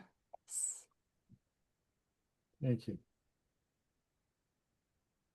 Okay, so so one of the things that I don't know if we just want to go down the bulleted list real quick, and just as we had 6 people serving on this ad hoc committee, and it's Dan Gleason, myself, Marnie Isaacs, Steve Montooth, Pat Redmond, and Gail Sieberts. And so we had a great on-site meeting on October 26th, and then we did come up with some input at this stage to, have more of a discussion about where our, where our input can fit in and make sense.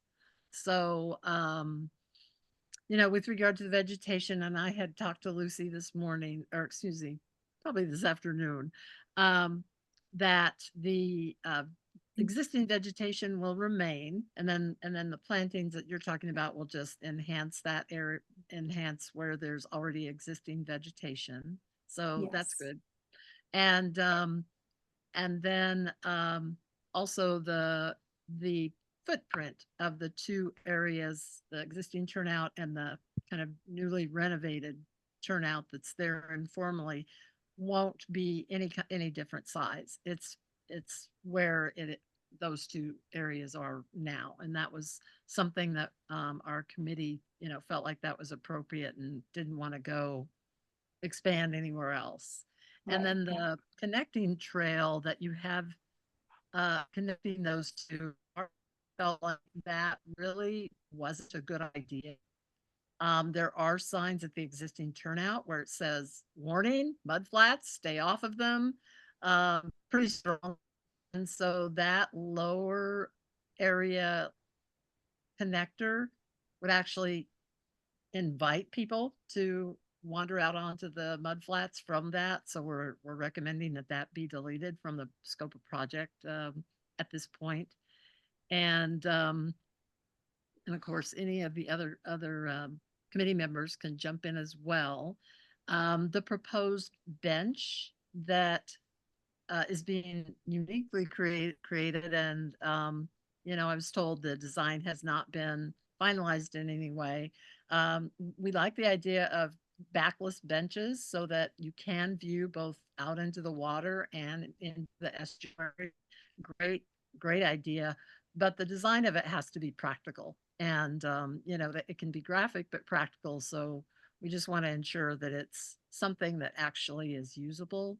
Another question that we had, there are 3 donated benches at the existing turnout, and we didn't know how that's being handled with regard to potential relocation and if those donors have been notified. And so we'd want to collaborate on where those 3 benches might be relocated. It's something we hadn't talked about yet, but we identified that was the case when we did our on-site.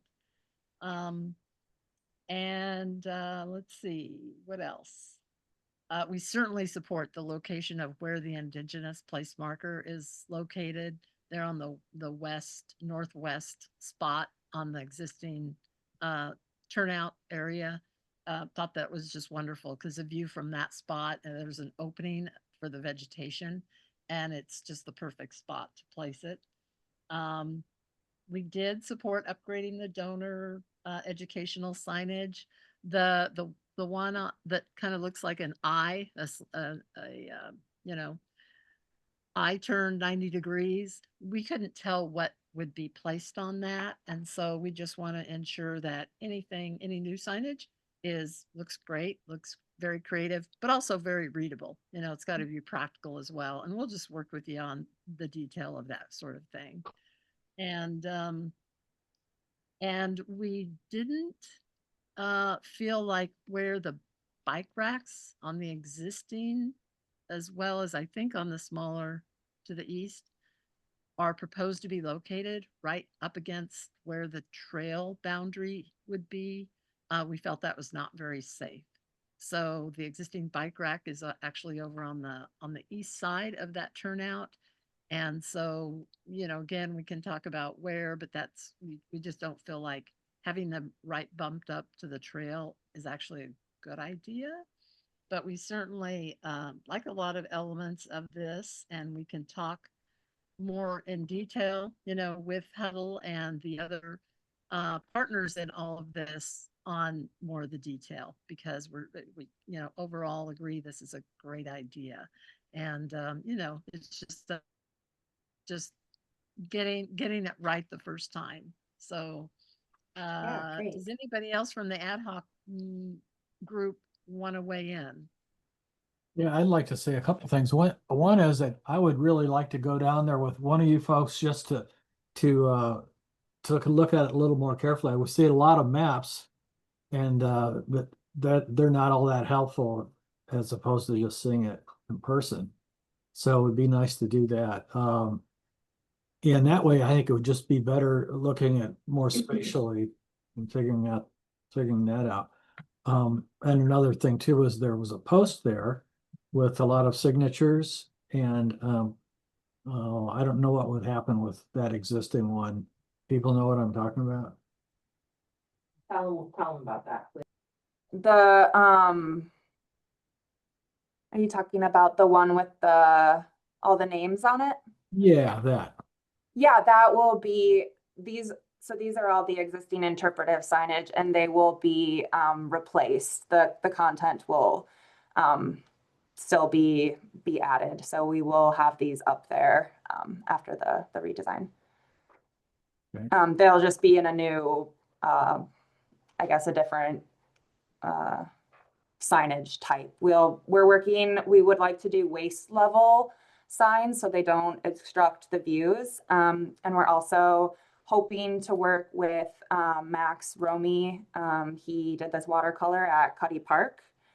So we would like to incorporate some of his watercolor elements, and then we would re-add the content from the existing signs to that. So these would still be present, just in a different form. All right. If I may, also, one of the details I've thought about was over time, these signs have been vandalized somewhat. So they need to be a little bit more vandal proof. Okay. And another thing is they also have faded over time. So they also need to be UV resistant. So Okay. those are two items on the signage. And yeah, Kathy alluded to the pathway. If I couldn't from the conceptual map, I couldn't discern whether that went down into the mud flats or the high mean tide location. Right. And oh, sorry. go ahead. We're getting a survey done, so we'll know where the ordinary high water line is. 'Cause we won't be going down into that.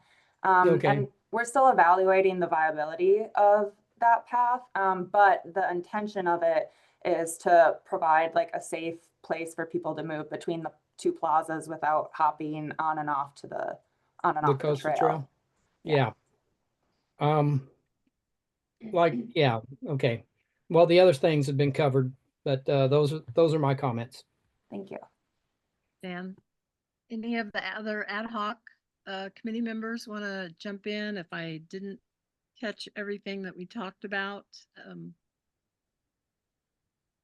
But like I said, if it wasn't for the snow, I would like to go down and talk with some folks and just look at this a little more clearly, but it's not a good time to do that, I don't think. Right.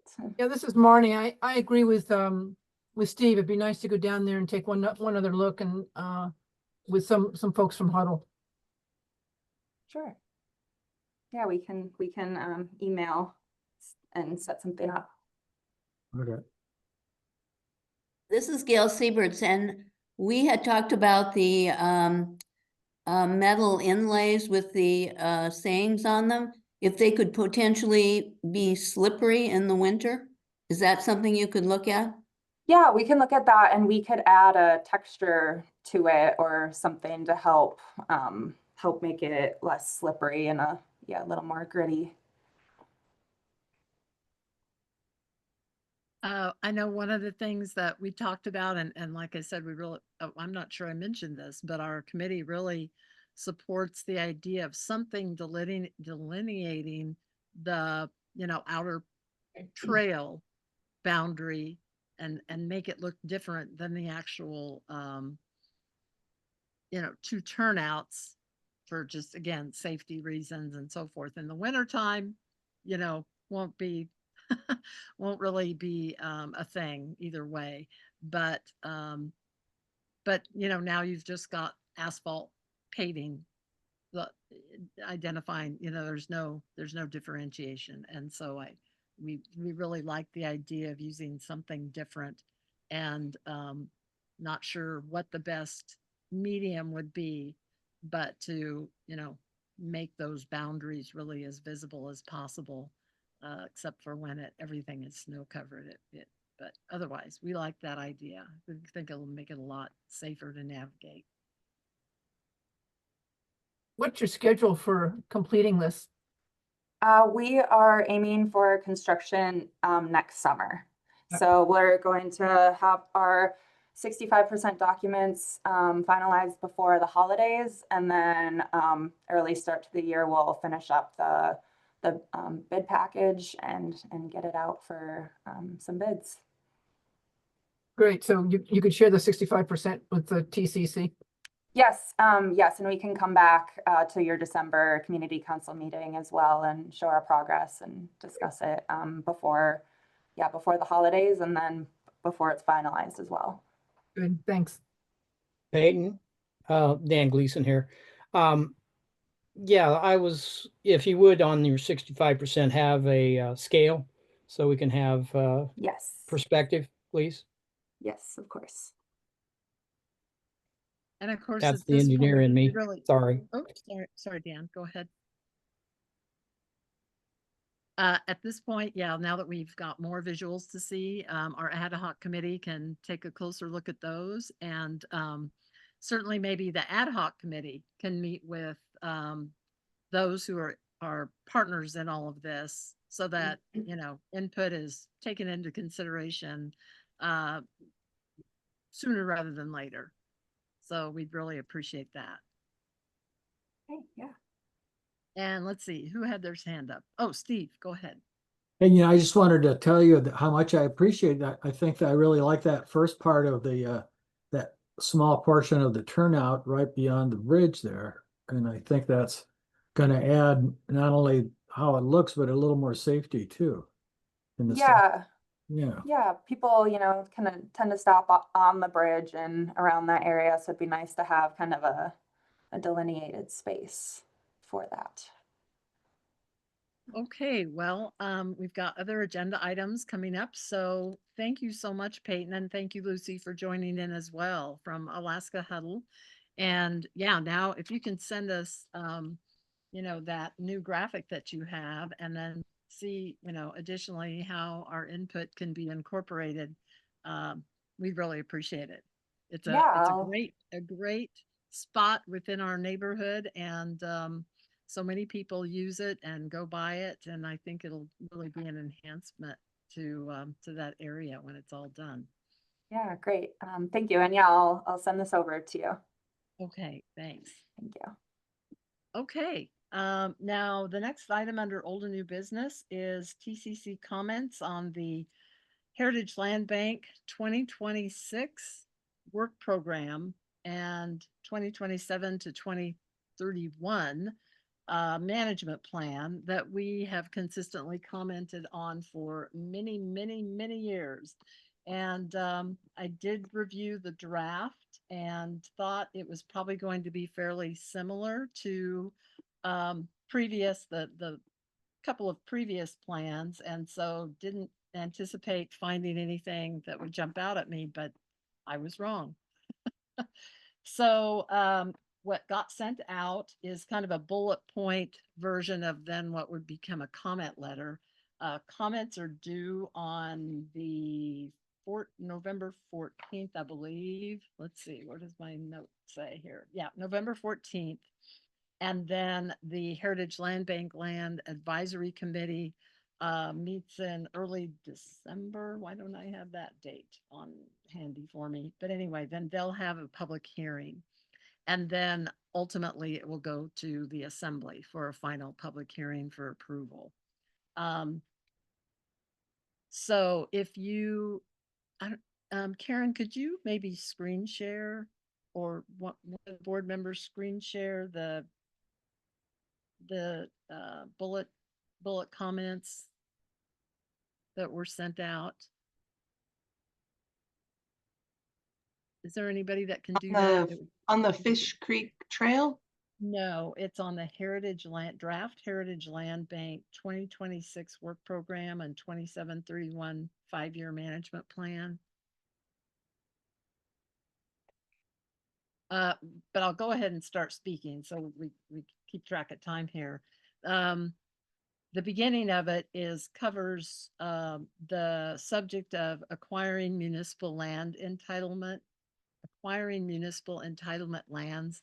We have consistently provided comments on this for years.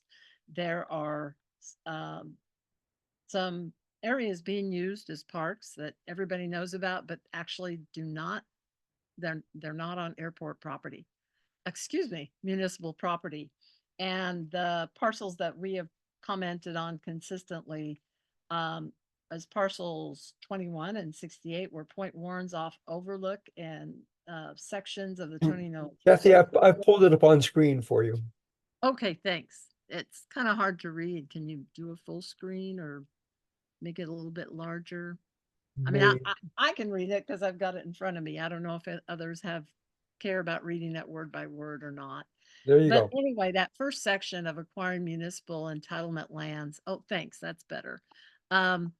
They're all areas the public is using as parkland, but they actually, I didn't say, I spoke, let me correct myself. They are municipal lands, but they're under the management of Heritage Land Bank. And we have consistently asked for years for those parcels to be let me see, transfer to the Parks and Recreation Department. And dedicated to parks. Yes, but now I'm going to retract myself and I apologize. I'm just kind of tired, but these are lands that are still under state ownership. So that's the big thing. So I correct myself twice now. But they are being used by the municipality, and they were identified in 1986 that they should be transferred to the municipality and then obviously put in within the Parks and Recreation Department management.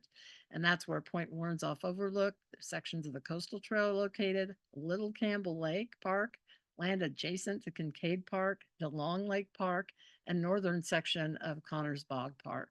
And so again, this is nothing new. We have consistently asked this for years, and they keep putting it in their plan, but nothing's happening. And they acknowledge that in multiple locations. And so this is nothing new for us to take a position on.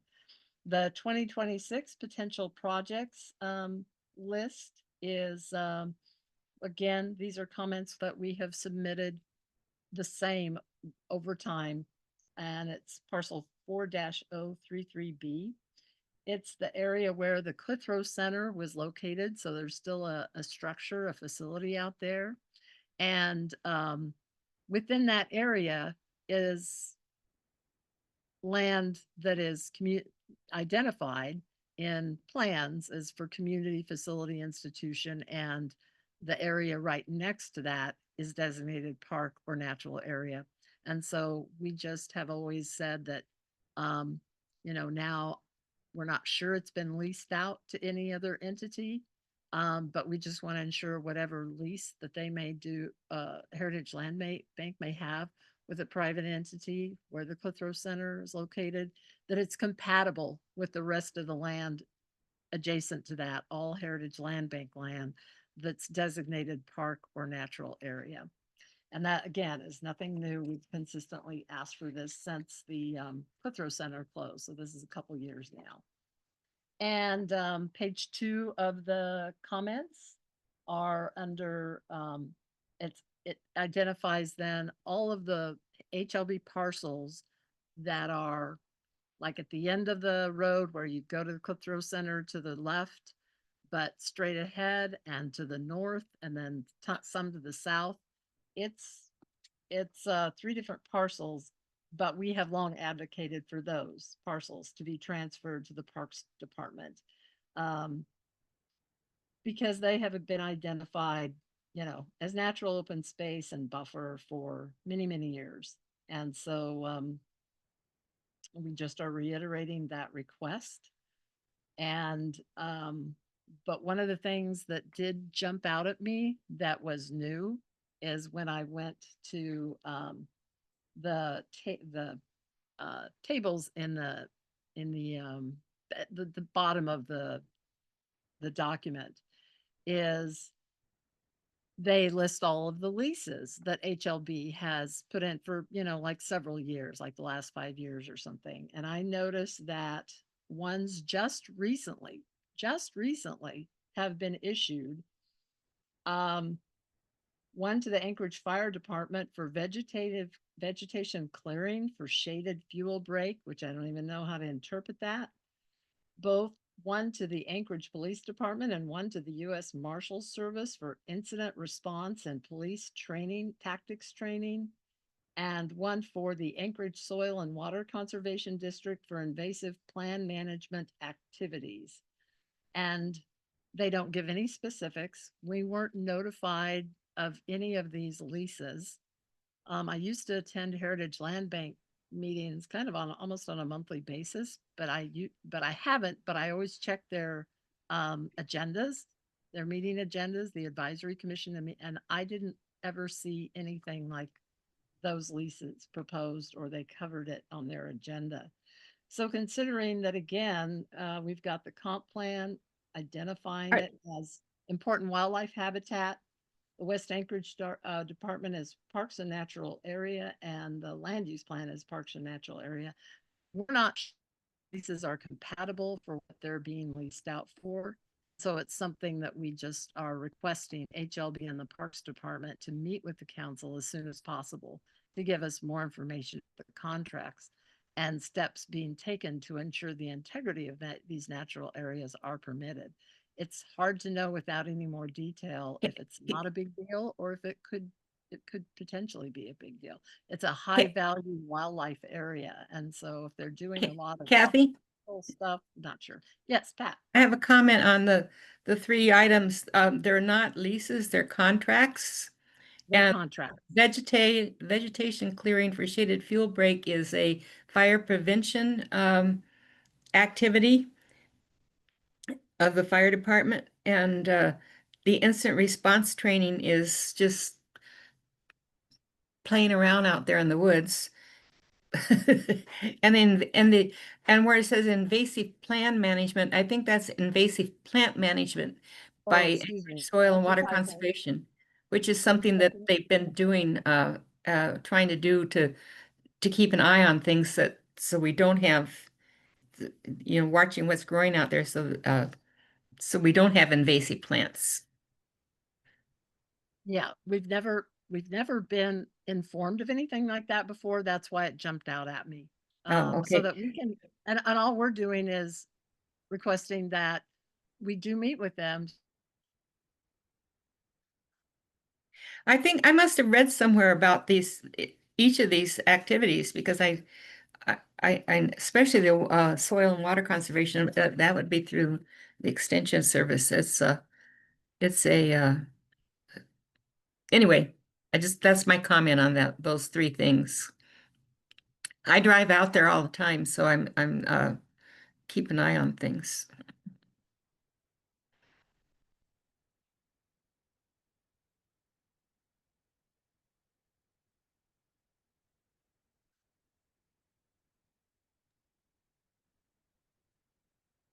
Chat says that Kathy is left.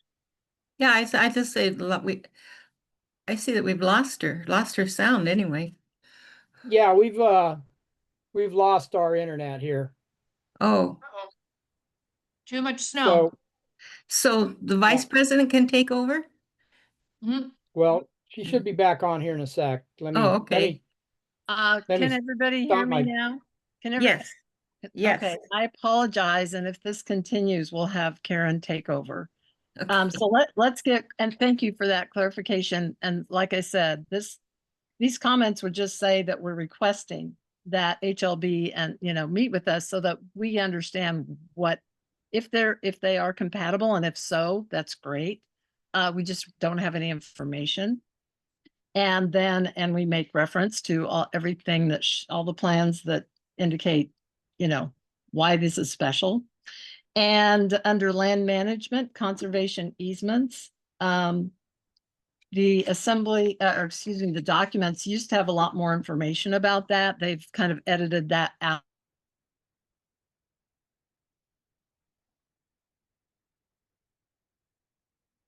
Which one are you on?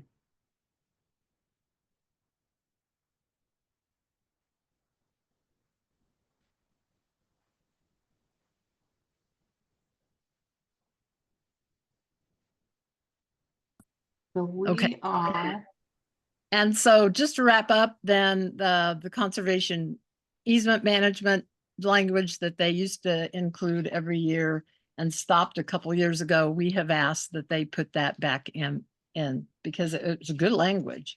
And they do a good job of it. But I think the public deserves to have that in the plan so that we know the good work that they're doing. So does anybody else have any input or comments about this? Again, everything's pretty much the same as in the past.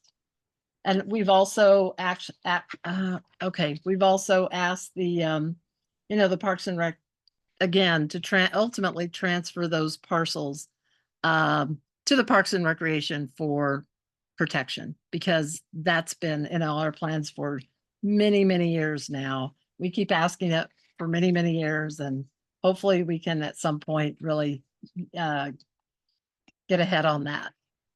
So anybody have any questions or want to comment on anything? Kathy, I would move to approve. Okay, thank you, John. Can I have a second? I'll second, Kathy. Okay, thank you, Karen. Is there any discussion? Will this work be done at the land use committee? If we do have a discussion with Heritage Land Bank, will it be? Yeah, I think that's a logical way to handle it. Yeah, board / maybe land use committee. So yeah, that's great, Karen. I think that's a great way to handle it. And so again, the comments are due the 14th, and then the advisory commission hearing will be in December. So, okay, does anybody have any more discussion or questions? And this is just Amanda, just trying Amanda? yes, get caught up on the HLB things for Turnagain. But how does private, I'm just used to more Girdwood issues with HLB. How does concerns about parcels being transferred for private development for residential? What is that in this document for Turnagain?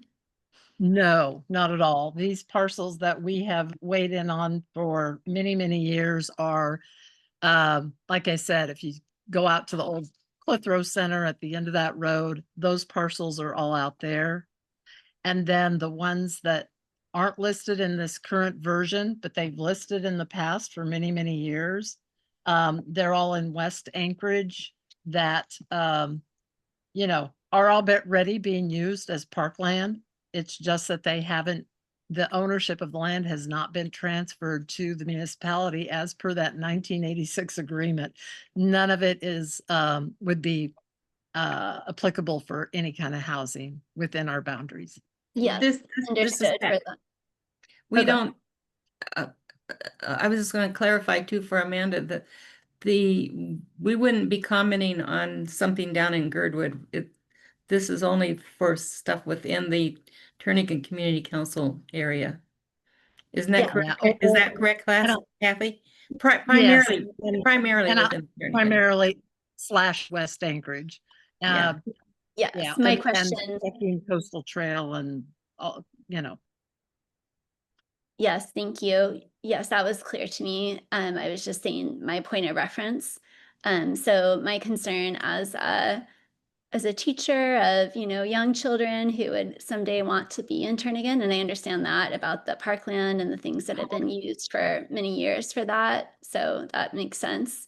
It's just that if there is HLB land that would be in a residential area and become available for residential, I think that would be of concern to this community council to be able to discuss openly, just because, there are generations of Turnagain families now that. sorry, I apologize. So I'm just getting in on the tail end of your comments, Amanda. So I would say that right now, what is before us today or this evening is we have a motion on the floor to approve the comments that we'll submit and testify on of the overview that I gave. And we have a vote ahead of us unless there's anybody else that wants to comment on what's being presented tonight. If not, let's go ahead and, is there any objection to approving these comments? Any objection by anybody? Okay, so that passes and I'll be submitting those before the deadline and also testifying in front of the HLB Commission in December. So, yeah, so, okay, moving on to the next item. I'm gonna try and open video and hope our internet hangs in. So I apologize for the disruption. We're not having good internet lately. Also on old and new business, the next item is the 2026 TCC officer and board elections. And so I think in the past, Pat, you've kind of taken over as kind of navigating these for us since you're not a nominee to run. Would you be willing to do that for us? I guess so. I guess so. So You don't have to. Don't feel obligated if you don't have to. let's see. I gotta even find my note. I don't even find my notes on it. It's Oh, okay. there they are. They're right there. It's okay because okay. Okay, so I'll go ahead and go, just kind of start before you jump in is we have officer and board elections every November for our bylaws for the following year. And so that's where we're at right now. The positions are president, vice president, secretary, treasurer, and 2 at-large positions. And the last month, we opened it up for a nominations committee and nobody stepped in. So by default, that means that the board is the ad hoc meeting, ad hoc committee. And so that's what our nominations represent that. Okay, Kathy, I found find nominees. I found you got this it. too. You got it. Yeah, so the other thing would be to ask if there are any, we'll open each one and let me ask this. Are there any other nominations or people who wish to volunteer to be a nominee for any of these offices, president, vice president, secretary, treasurer, a large board or at-large board member? Okay, I might add that we typically do that for each one individually. Well, is kind of the more thematic to do that. And true. we do have new information with regard to president. And so I would appreciate it if we could take one position at a time. You want to do one at a time? Okay. Are there any other nominations for president? The current nominee is Karen Politkovskaya, which is great. Yeah, thank you, Pat.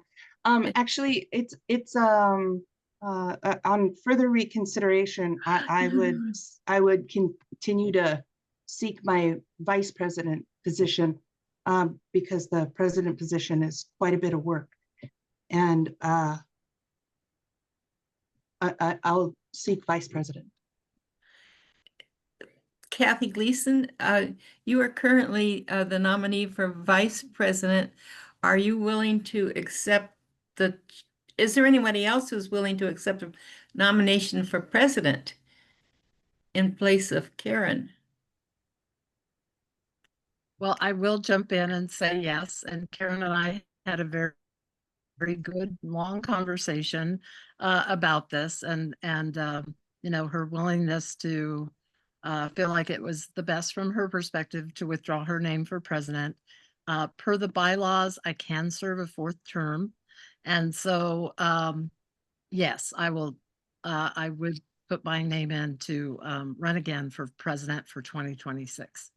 Let's see are there in the chat. Let me see if there's anybody in the chat that's put up anything.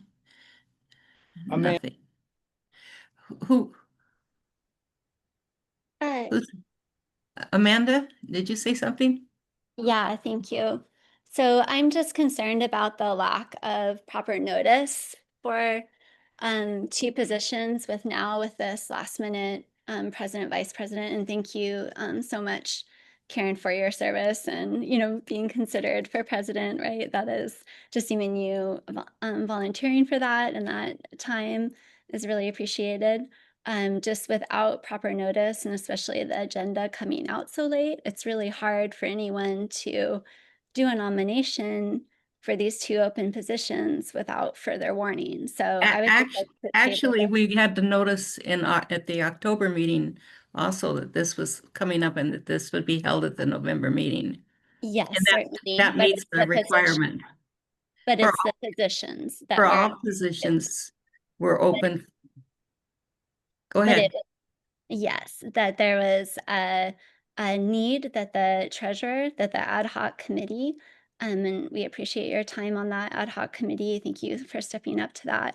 But that there was not a notice that no one was being nominated from that ad hoc committee for treasurer. And now with this last minute change, I just think that it would be best to table this to the next month so that some people could have some time to consider for this very important duty. So that's my comment on that.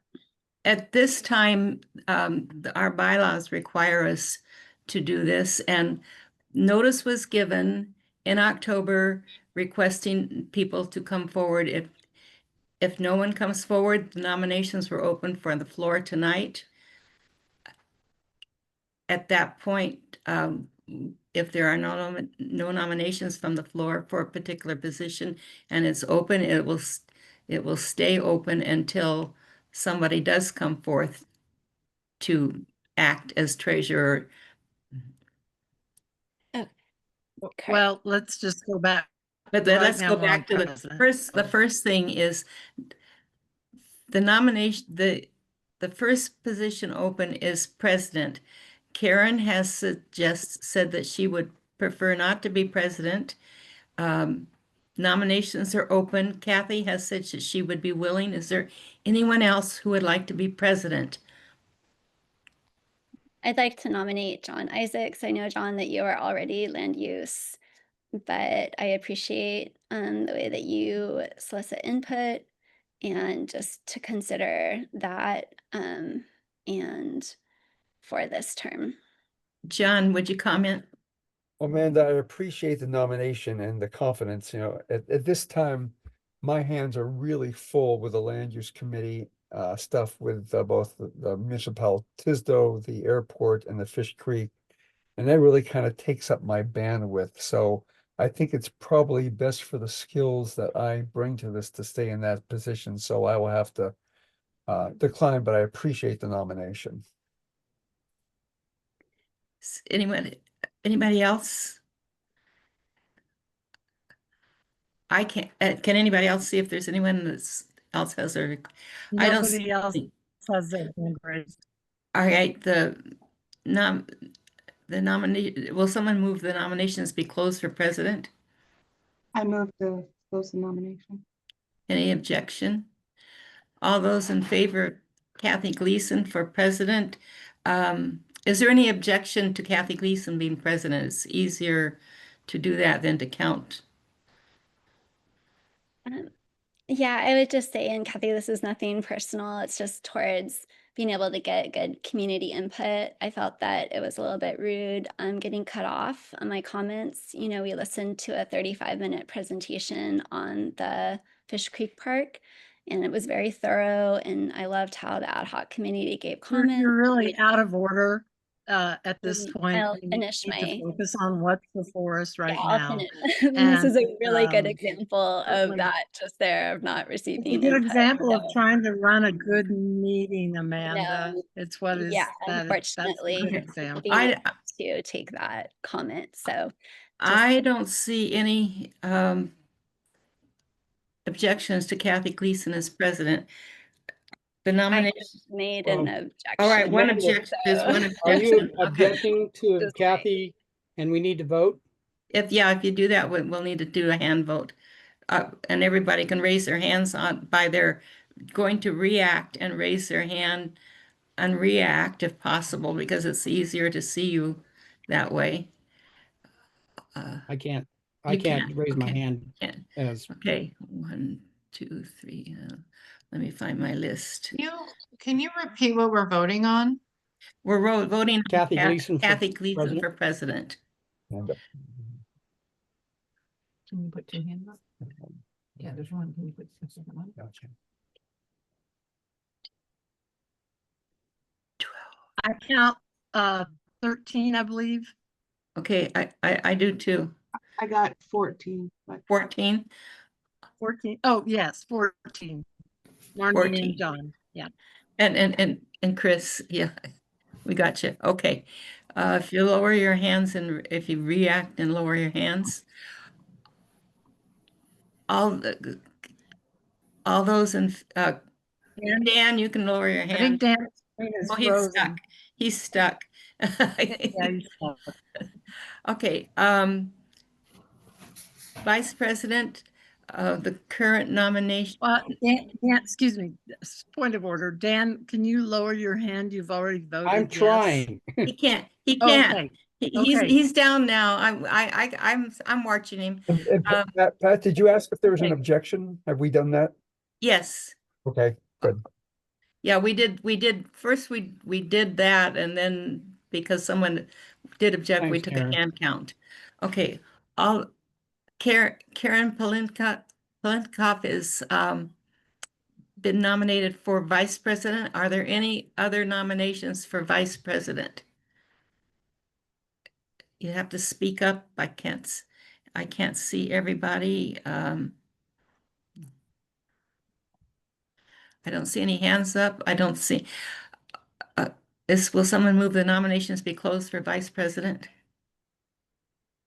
I move that the nominations for vice president be closed. Any objection for that?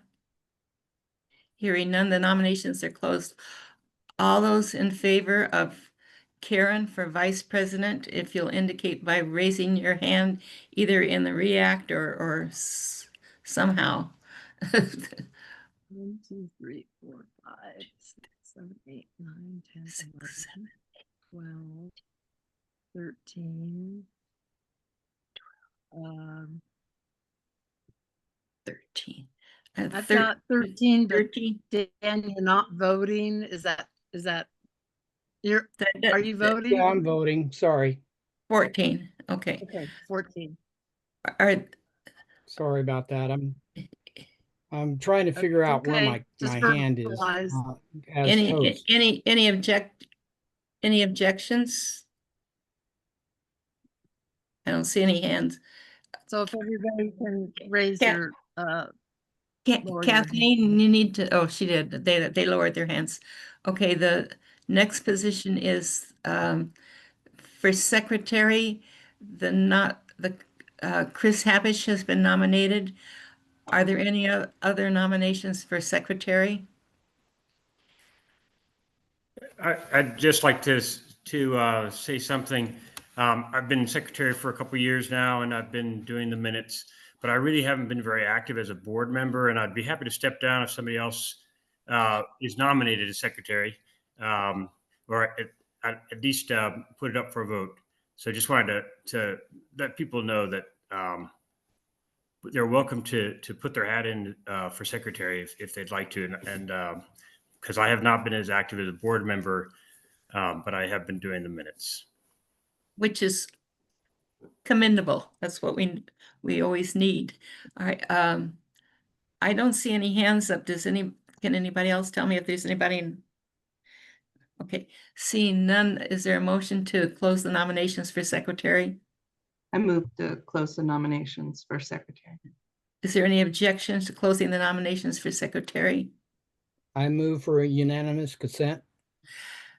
The motion's been made to enter unanimous consent. Is there any objections to unanimous consent? I actually do. I'd prefer to be consistent. And okay, since we took a numerical vote for the first two positions, all right. I think we got to. All those in favor of Chris for secretary, raise your hands. Raise hands. Let's see. Who's ever raising my hand for me? Thank you. Which hand? 2, 3, 4, 5. I need to see this whole thing. I think there's 16. 1, 2, 3, 4, 5, 6, 7, 8, 9, 10, 11, 12, 13, 14. I have 14. Marnie and then Dan had his hand up. So that, I think she's correct 14, with 15, 16. 16. Yeah. Yeah, I've got 16, Pat. I got 16 with Marnie and Dan. So that's Yeah. anyone who, well, let's see, at that point, the 16, that's pretty much everybody that voted. I mean, that's here. Okay, so now we have an open position for Oh, sorry, treasurer. Pat, we need to see if there's anybody objecting, just for the record. Okay, just for the record. All right. Anyone object to Chris for secretary? I don't, if anybody objects, they'd have to do it. Are there any nominations for treasurer, or does anybody wish to volunteer to be treasurer? It's not a very difficult job because we don't really have to have we don't really handle a lot of money. Marnie, how about you? I can see you grinning over there. Oh, John, no, John's got it. John's idea here. Yeah. So Sandy Rabinowitz was not able to attend tonight. He has a conflict, but he would be willing to serve as treasurer, having served in that role in the past, and recognizing that it's not a taxing responsibility. Okay, Sandy, can you tell people a little bit about him? I mean, he's been off and on the board for a number of years, and he's been active in the community council since very early stages. Because I think I've been here since the beginning, and he's one of the early ones also. Do you want to say any other good words about him? Yeah, he's a long-term Turnagain resident, lives in Huntington Park, as you've mentioned before. He has been on the board in the past. He has been treasurer in the past, has been off the board for a while. But he asked me to put his name up for nomination. Okay, Sandy Rabinowitz has been nominated for treasurer. Are there any other nominations for treasurer? If I might say something about Sandy, he's also ardent supporter of the coastal trail and has been very involved with the Fish Creek Trail to the ocean. And he's involved with biking and skiing. And he was involved in the Safe Routes to School program and helping to get stuff done around West High and Romick to get that going. And Forest Park Drive. So yeah, no, he's been around for a long time. So are there any other nominations for treasurer? Seeing none, would someone care to cast use the term? I move to close the nominations. Okay, is there any objections to closing the nominations? Seeing none. All those in favor of Sandy for treasurer, please raise your hands. React. Okay. Hands. Where's my close? So I count 15, is that right? Thanks for raising my hand. 8, 9, 10, 11, 12, 13, 1, 2, 14. 3, 5, 6, 7, 8. I think I get 15. 12. Yes, I also counted 15. Okay. 12 and 12, 13, 14, 15. My hand lowered already. So 14, 15. Okay. You ended up with 15? Yeah. Are there any objections to Sandy as treasurer? Seeing none, Sandy Rabinowitz will be the. Don Haxby, do you have your hand as an objecting vote? I don't think so. No, I do not. Sorry, I didn't lower it. Okay. Just checking, John. Sorry, I was looking at a picture. I apologize. All right. Board members at large, John Isaacs has been nominated as the board member at large. Are there any other nominations for first board member at large?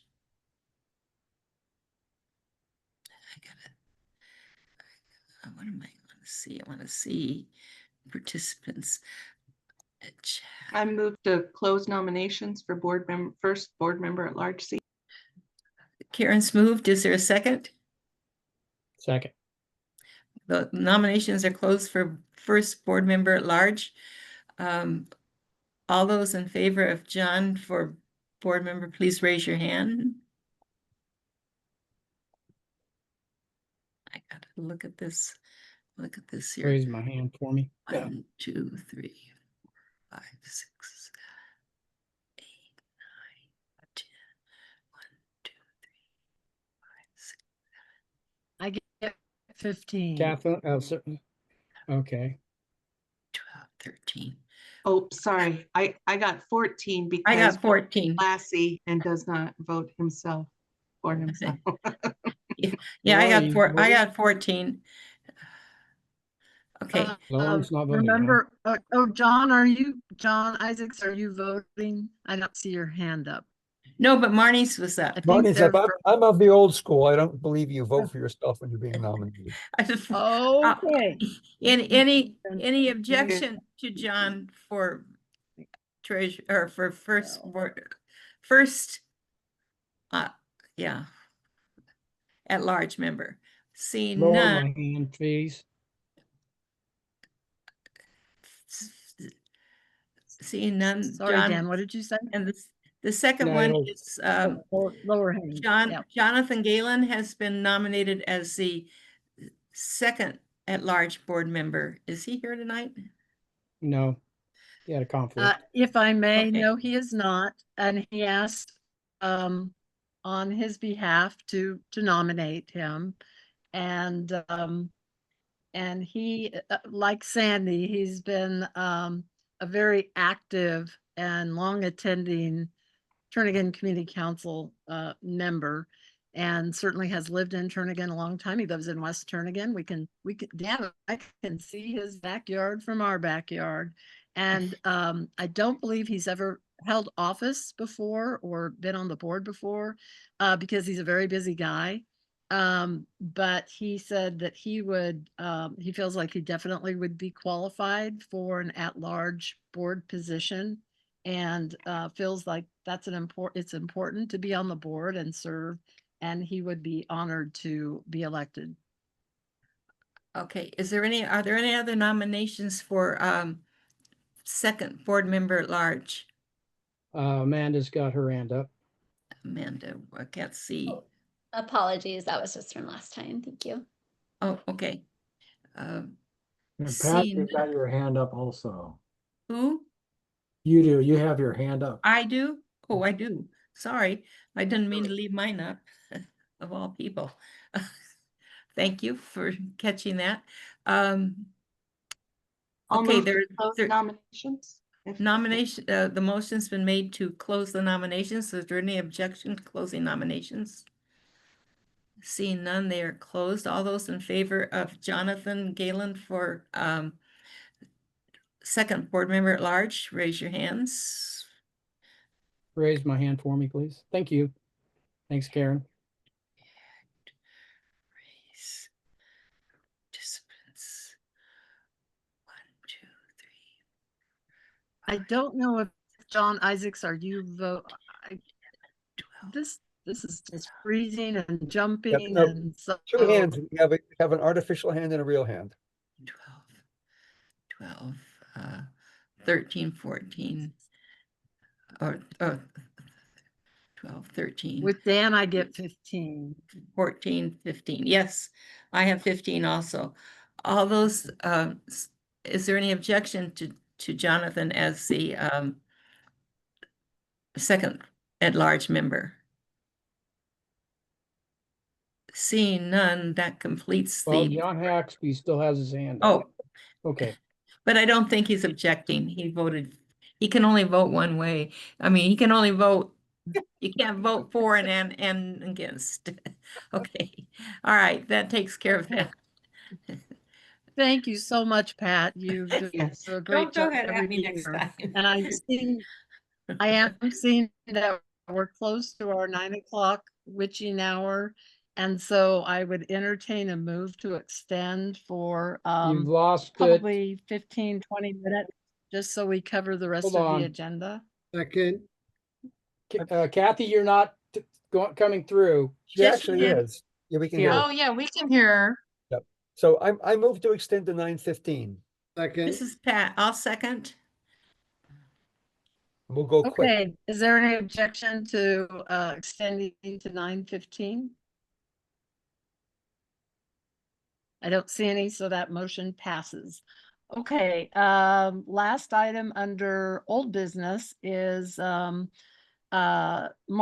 who's just gonna give a brief update on the Westchester Area Trail Widening Rehabilitation. It was on our agenda last month, and we were one of the 3 community councils where this area covers, this project would cover, and we did approve that. And so thank you so much, Marnie, for you and Kathleen to take the lead on this. So Marnie, if you just want to take a couple minutes to fill us in as to what happened since last meeting and this meeting.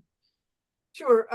This, by way of background, kind of grew out of the Forest Park Drive pedestrian and bicycle improvements. And it seemed from briefly talking with North Star and South Addition, as well as folks around our neighborhood, there was interest in trying to fix the safety concerns around Westchester Lagoon trails, because you've got a lot of competing use, particularly in the summertime. So fast forward where we are. Last week, South Addition president signed off on the request to AMATs, in addition to North Star and the president, Kathy Gleason, for our group. And we submitted it to the executive director of AMATs at their request, because once they realized it was 3 community councils joining in on this, which they highly complimented us on, they wanted this to be visible to all the AMATs committees, in the hopes it might have a better chance of getting put in the funding. So it's been distributed also to Assembly members Constant, Brawley, Rollin, and Perez Vidilla. So where we are right now is it will be considered at the next AMATS transportation plan update, which starts early next quarter, first quarter 26. And if we get put into the queue there, then that's when they start trying to divvy up the dollars, basically. And I should be able to get back to you sometime in the spring of 26 and let you know what's involved. What we're hoping for is that a class 6 trail would be funded, which is a multi-use trail. So it's just basically widening out some of the areas where you get conflicts between wheeled and pedestrian users. And also to cut back some of the vegetation and just have better line of sight. So that's, we were told not to get too defined because that's their job. So that's kind of where we are right now. And I hope to be able to talk to you with good news back in 26 April, maybe March. That's it. Okay, thank you so much, Marnie, and also Kathleen helped out with that, so we really appreciate it. Okay, so now we're into the land use committee reports, and John, I'm just gonna have you take on both of those very briefly. Okay. So after about 3 months, we got our comments back from the Fish Creek Trail project team at DOT. And we gave them, I think we gave them a lot of comments and they gave us answers back. And there's now something like 14 pages of comments. They are on the site. And I think we're still going through them. I would sort of put the comments in 3 areas. There are technical comments, which have to do where things are located, things on the map. There are questions that are maybe more policy comments, such as what's going to happen in some of the areas where private property is potentially affected, like where John Haxby is and where the at the end of Forest Park Drive is. And then there are some that are kind of fairly big picture, new comments about new aspects of the project, like the coastal trail extension and things like that. We're still digesting them. Kathy and Dan and I, and those of us who were sort of on the land use committee group doing it, we would like the group as a whole to look at it, see what comments you have, and then we want to set up a land use committee meeting of anyone who is interested to meet with the DOT project team to go through it. And we'll take, be glad to take suggestions on what we should cover with that. We haven't scheduled a meeting yet. I'm trying to think the best way for Kathy, for people to show interest if they want to be on that land use committee. And I see John Haxby has his hand up. I have one question for you, John. Sure. Is it possible to get a definitive schedule of exactly where these guys are with the percentage of engineering? The last gal who spoke, and excuse me, I don't mean to not remember your name, but you spoke about the Fish Creek, that little park that they're going to put down there, and she said they were at 65% and they were going to put it out to bid. We have no idea where these guys are in their engineering phase, nor do we have any idea where they plan to apply for a permit from the Sorry, Bill, railroad. we're not sure what you're saying. Well, I think what John is saying, Write down. John would like to get some more specificity from the project sponsors. You're kind of cut.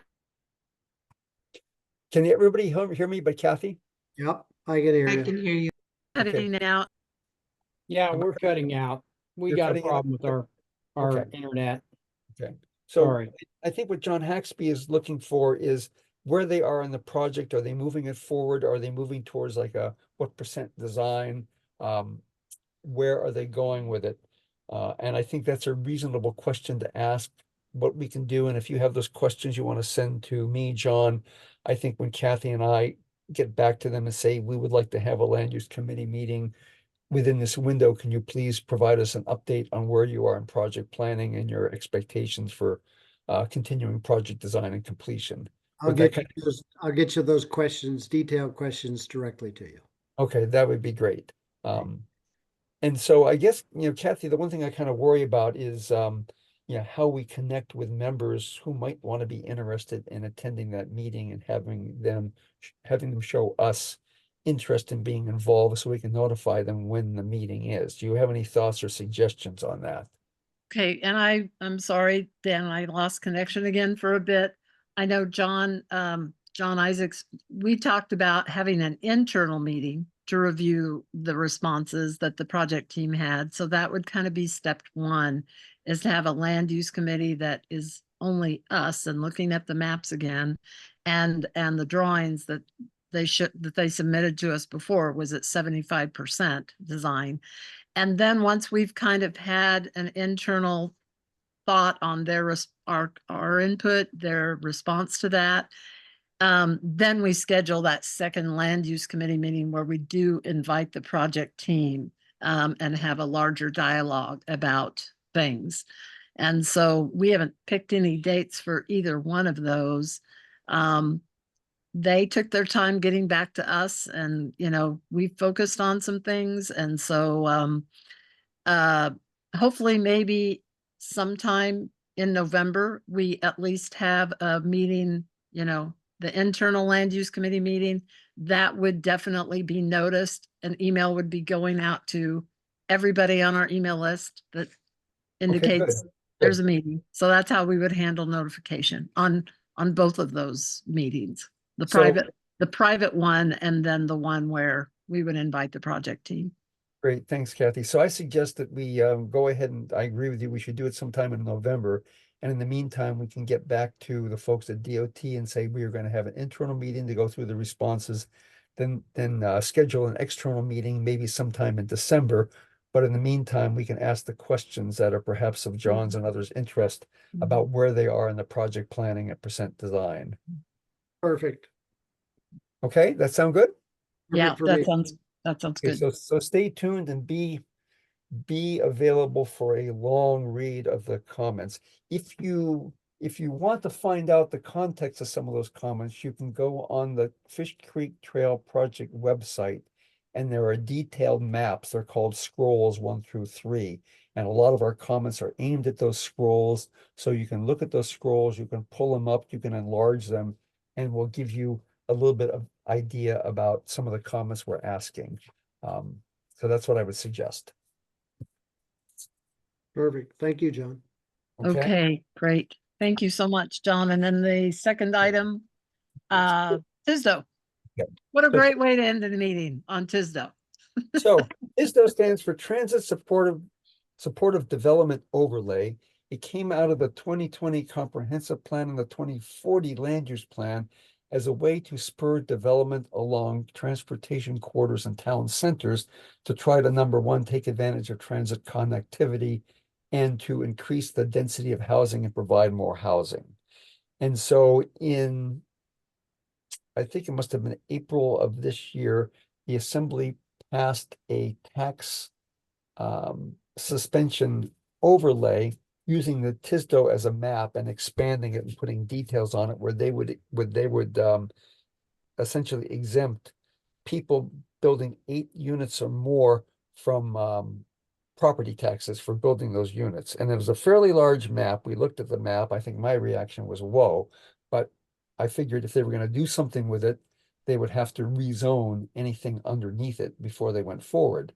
Then TISDO came out in June with a public notice, even though it had been worked on by a number of parties for the past 7 months, in which they did this as a overlay, which means that anything within this overlay, it would automatically supersede the zoning of anything underneath it. And it came up with quite a bit of new uses, differences in dimensional standards, more lot coverage, less setbacks, higher buildings, coupled with the no on-site parking requirement.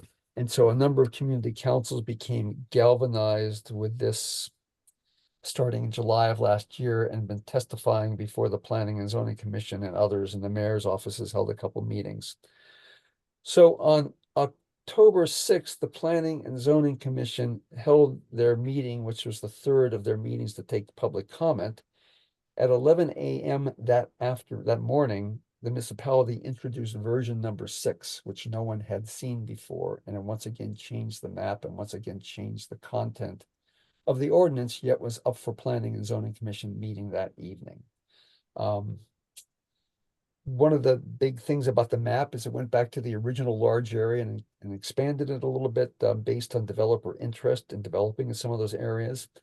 When it went before the Planning and Zoning Commission, it was a fairly packed audience. Graham Downey, the mayor's office, introduced the item, stating that the mayor was declaring a pause on going forward, but asking the Planning and Zoning Commission to act on version 6 and move it on to the assembly.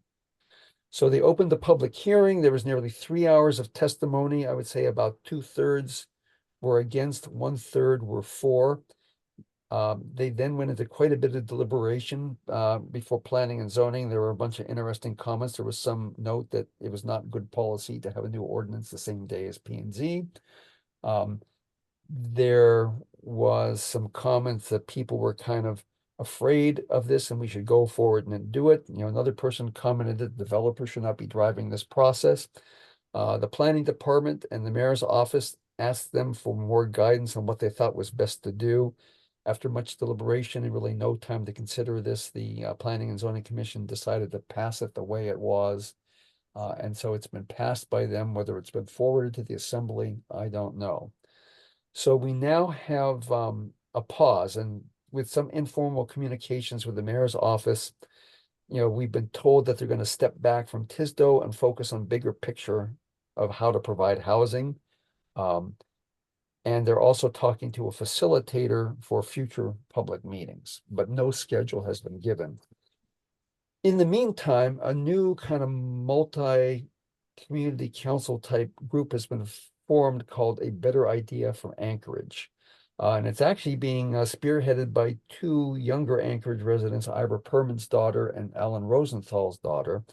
And they held a meeting on November 2nd to look at how do you bring forth better ideas for planning and zoning as it pertains to adding new housing in Anchorage and to look at an alternative to Tisdale.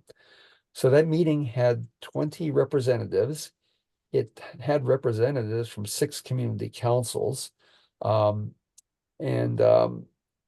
sort of a wide range of ages, young and old. They came out of with 6 action items: to request additional data from the municipality to back up the need for housing and help develop and evaluate alternatives, to lobby the mayor and the assembly, to develop targeted pilot projects for specific areas if you are going to implement TISDO rather than doing something area-wide, to educate neighbors and increase community involvement, and to create a competing ordinance or competing idea to TISDO if TISDO goes forward.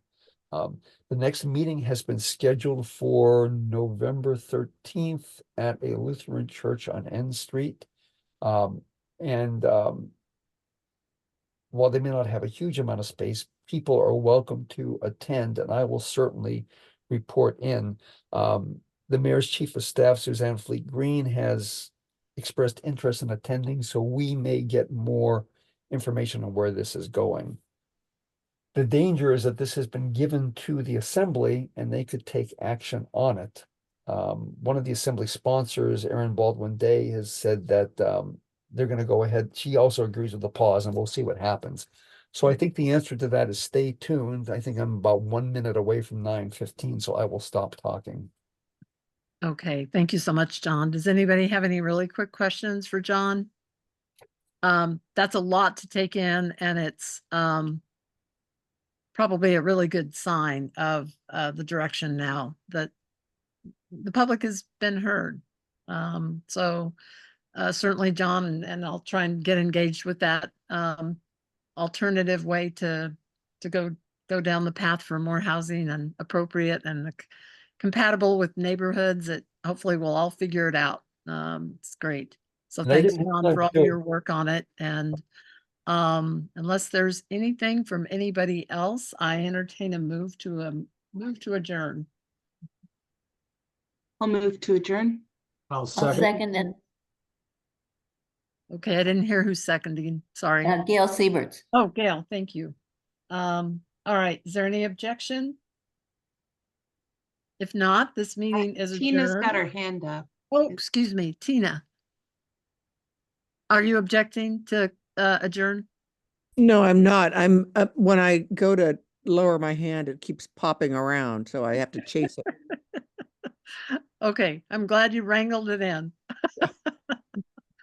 Thank you so much for everybody for a packed meeting. Thank you again, Pat, for getting us through the elections and all of the elected people that will be willing to serve for 2026. It's very much appreciated. And anybody else who wants to observe, they can come forward next year and volunteer to help. Thank you. Yes, absolutely. Thank you, Pat. All right, enjoy the rest of your evening, everybody. And Thank you, have a happy Jennifer. holiday, Thanksgiving. Oh, yes. Be safe yes. if you're driving. And Right. thanks, Farm Dan, for tomorrow. hosting. Bye. Yeah, thanks, Okay. Sarah. Thanks, Dan. Bye. Thanks, everyone. Go dig snow. Okay. Okay, I'll end the meeting for all of us then, Kathy. Bye, John.